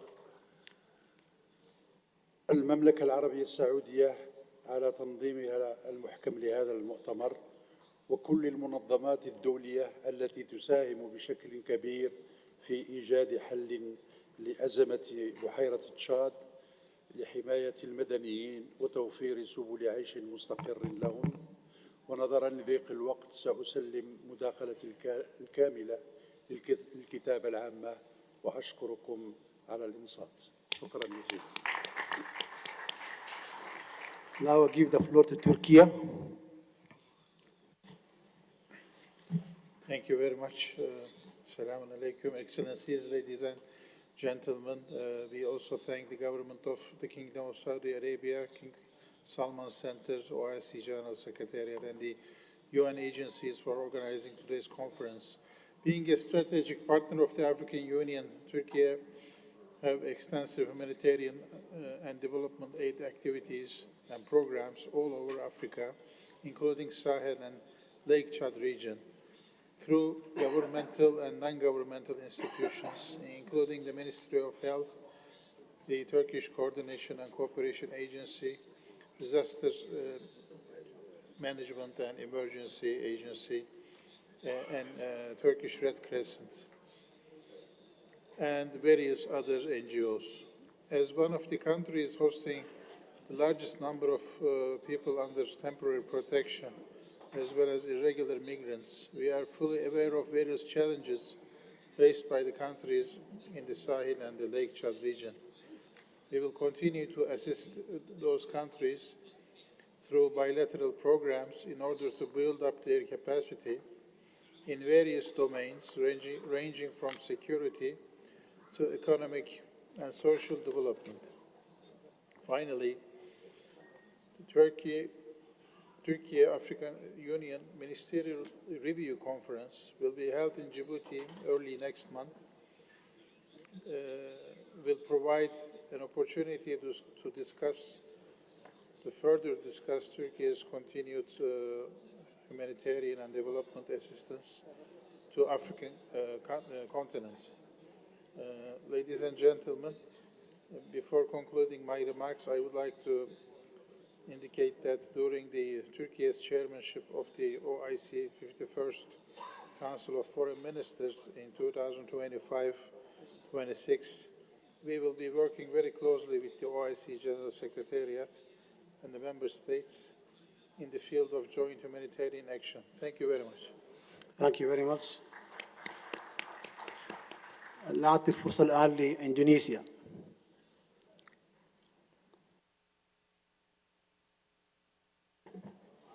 Thank you, Mr. Chairman, Excellencies, distinguished delegates, ladies and gentlemen. Indonesia commenced the convening of this donor conference for the Sahel and Lake Chad region, a true reflection of fraternity and solidarity which must continue to inspire our cooperation and strengthen effort in addressing the plight of our brothers and sisters in the Sahel and Lake Chad region, Palestine, and elsewhere. Indonesia has committed to deepen mutual economic and development ties with African countries. In September this year, we convened Indonesia-Africa Forum 2, which facilitated, among others, business deals worth more than $3 billion. Indonesia's development cooperation with African countries covers a wide range of sectors, such as health, food and agriculture, creative economy, and energy. Our development partners in Africa also include some Sahel and Lake Chad countries. Excellencies, motivated by the Bandung spirit to work together for peace and common prosperity, I have the pleasure to convey Indonesia's pledge to provide development assistance to the Sahel and Lake Chad countries. We look forward to the issuance of the list of projects that reflect the need of countries on the ground and see what Indonesia can do to assist our fellow OIC countries. Thank you. Thank you very much, Excellency. المتحدث القادم دولة الإمارات العربية المتحدة. أصحاب المعالي والسادة الحضور الكريم، السلام عليكم ورحمة الله وبركاته. على مدى العقود الماضية نجحت دولة الإمارات العربية المتحدة في ترسيخ مكانتها كداعم رئيسي للجهود العالمية في تعزيز الأمن والاستقرار، وذلك من خلال برامجها التنموية ومساعداتها الإنسانية المتعددة. وفي هذا السياق انتهجت دولة الإمارات العربية المتحدة مساراً واضحاً يقوم على تحقيق الازدهار ودعم النمو في مختلف دول العالم، مستفيدة من تجاربها الناجحة وإنجازاتها في كافة القطاعات الحيوية بالتعاون مع المنظمات الدولية في هذا الشأن. أصحاب السمو والسعادة، إن منطقة الساحل في أفريقيا تعد من أكثر المناطق تضرراً جراء الإرهاب، كما أنها تواجه تحديات جسيمة من النزاعات المسلحة وتغير المناخ الذي أثر سلباً على حياة الملايين. وهذه الظروف تتطلب تكاثف الجهود لمواجهة هذه التحديات الأمنية القائمة. أصحاب السمو والمعالي والسعادة، تؤكد دولة الإمارات العربية المتحدة على أهمية إعادة تقييم أساليب الاستجابة لتدهور الأوضاع الإنسانية، ومن الضروري توفير فرص التعليم والعمل للشباب الذين يمثلون غالبية السكان، مع أهمية تعزيز الوعي وقيم التسامح والتعايش السلمي. وقد قامت دولة الإمارات العربية المتحدة بدعم مجموعة دول الساحل في أفريقيا من خلال تقديم أكثر من 530 مليون درهم إماراتي خلال ال10 سنوات الماضية، وأيضاً وجود مكتب المساعدات الخارجية الإماراتية في جمهورية تشاد، والذي يلعب دوراً محورياً في تعزيز الجهود الإنسانية والإغاثية لدولة الإمارات في المنطقة، وهو ما يؤكد حضور الإمارات البارز في دعم القارة الإفريقية على خارطة المساعدات الدولية. وفي الختام سيد الرئيس، نؤكد على أهمية توحيد الجهود الدولية في تقديم المساعدات الإنسانية والتنموية لهذه المنطقة.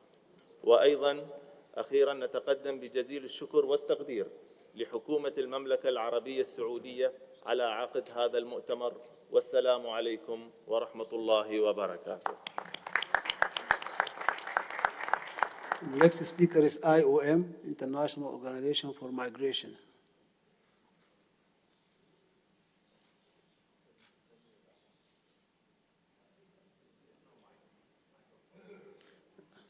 خليجي هنا. دار مايك يعني. حيث مايك وجالس هنا. يجلس هنا.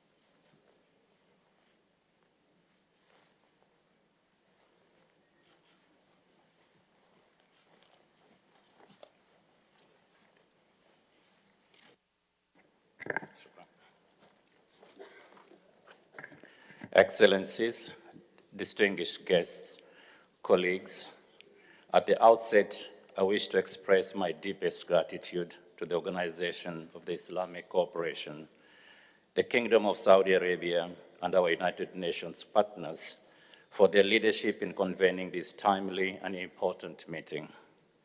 This conference stands as a powerful demonstration of how we can unite to address the urgent humanitarian needs in the Sahel and the Lake Chad regions. We deeply appreciate the ongoing partnership between the International Organization for Migration, the King Salman Humanitarian Aid and Relief Center, and the Organization of the Islamic Cooperation, which has proven crucial in addressing migration challenges, particularly in Organization of the Islamic Cooperation countries affected by displacement and climate-induced migration. This collaboration has laid to a strong foundation for collective action and support. I'm pleased to note the significant representation from our member states in the Sahel and Lake Chad regions present in this room today. We all recognize that Lake Chad region's presence in the room today. We all recognize the affected countries is crucial for achieving a sustainable impact that genuinely benefits the population of these regions. In the interest of time, I will not repeat what has already been eloquently stated by the distinguished panelists, to whom we extend our deepest thanks. We fully subscribe to their calls for urgent support and parts of the region to continue to face a severe humanitarian and protection crisis with nearly 33 million people in need of assistance. Today, I invite us to not only acknowledge the complex challenges we face, but also to focus on practical, impactful actions that facilitate emergency response and provide humanitarian assistance and protection to millions across the region. We have many effective measures already in place and are continually striving to improve our response efficiency. Recently, we established an IOM Global Stock Pre-Positioning Hub in Ghana, which significantly reduces response times and enhances the effectiveness of our interventions. This hub enables prompt action when crises occur, ensuring the timely delivery of critical aid. However, we must do much more integrated, faster, and at scale, not only to provide life-saving assistance, but also to address the root causes of conflict and displacement, linking humanitarian and longer-term development interventions. This means fostering peace, promoting recovery through durable solutions, and strengthening locally owned response systems. But this also requires collaboration across nations and sectors, employing both a cross-border, route-based approach and an integrated-based systems and strategy. Ladies and gentlemen, IOM's mandate, rooted in our expertise across the humanitarian development peace nexus, empowers us to build strong partnerships with governments, humanitarian actors, and affected communities. These collaborations, informed by data-driven interventions, have been vital in promoting durable solutions to displacement and fostering recovery. A prime example is our Solutions and Mobility Index, which has helped identify pockets of stability and fragility across the region, enabling more targeted, effective responses. Excellencies, this region is projected to face some of the world's most severe impacts from climate change. I need not remind you of the catastrophic flooding that has devastated parts of the Sahel and the Lake Chad basin this year. We must acknowledge that climate change exacerbates vulnerabilities and forces displacement by disrupting traditional migration patterns, transhumance corridors, intensifying weather hazards, and causing conflict over access to resources. IOM remains committed to ensuring that the environmental and human mobility considerations are fully integrated into all humanitarian, peace-building, and development strategies across the region. Finally, Excellencies, the scale of the challenges demands that we act decisively and collectively. IOM pledges its continued support and partnership to deliver on our shared goals for and with the people of the Sahel and Lake Chad regions. Together with your leadership, we can prevent further displacement and break the cycle of crisis that has affected this region for far too long, offering hope and lasting solutions to millions. Thank you very much.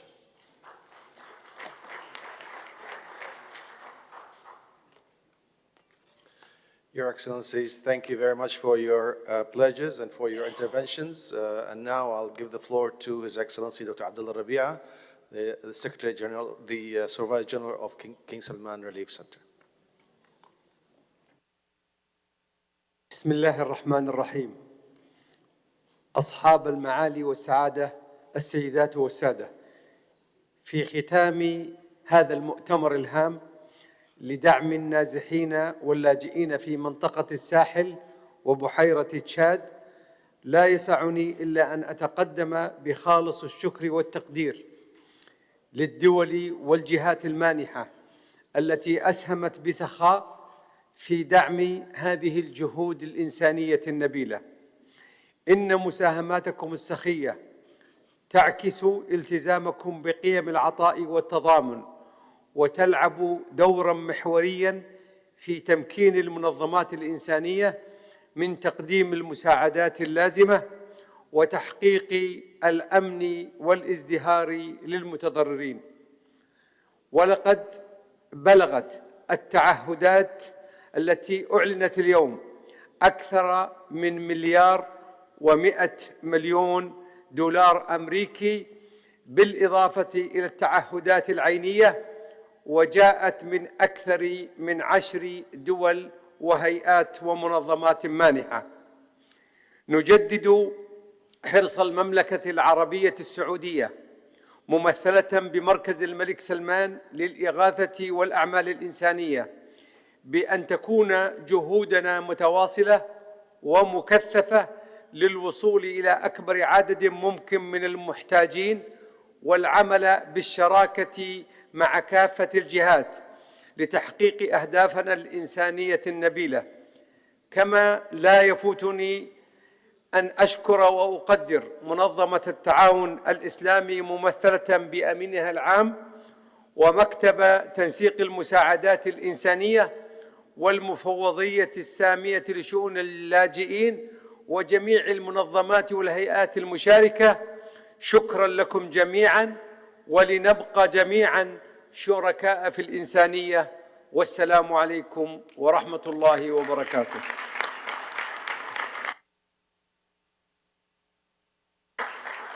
Thank you very much. And now we invite you for the reception and banquet dinner. Thank you.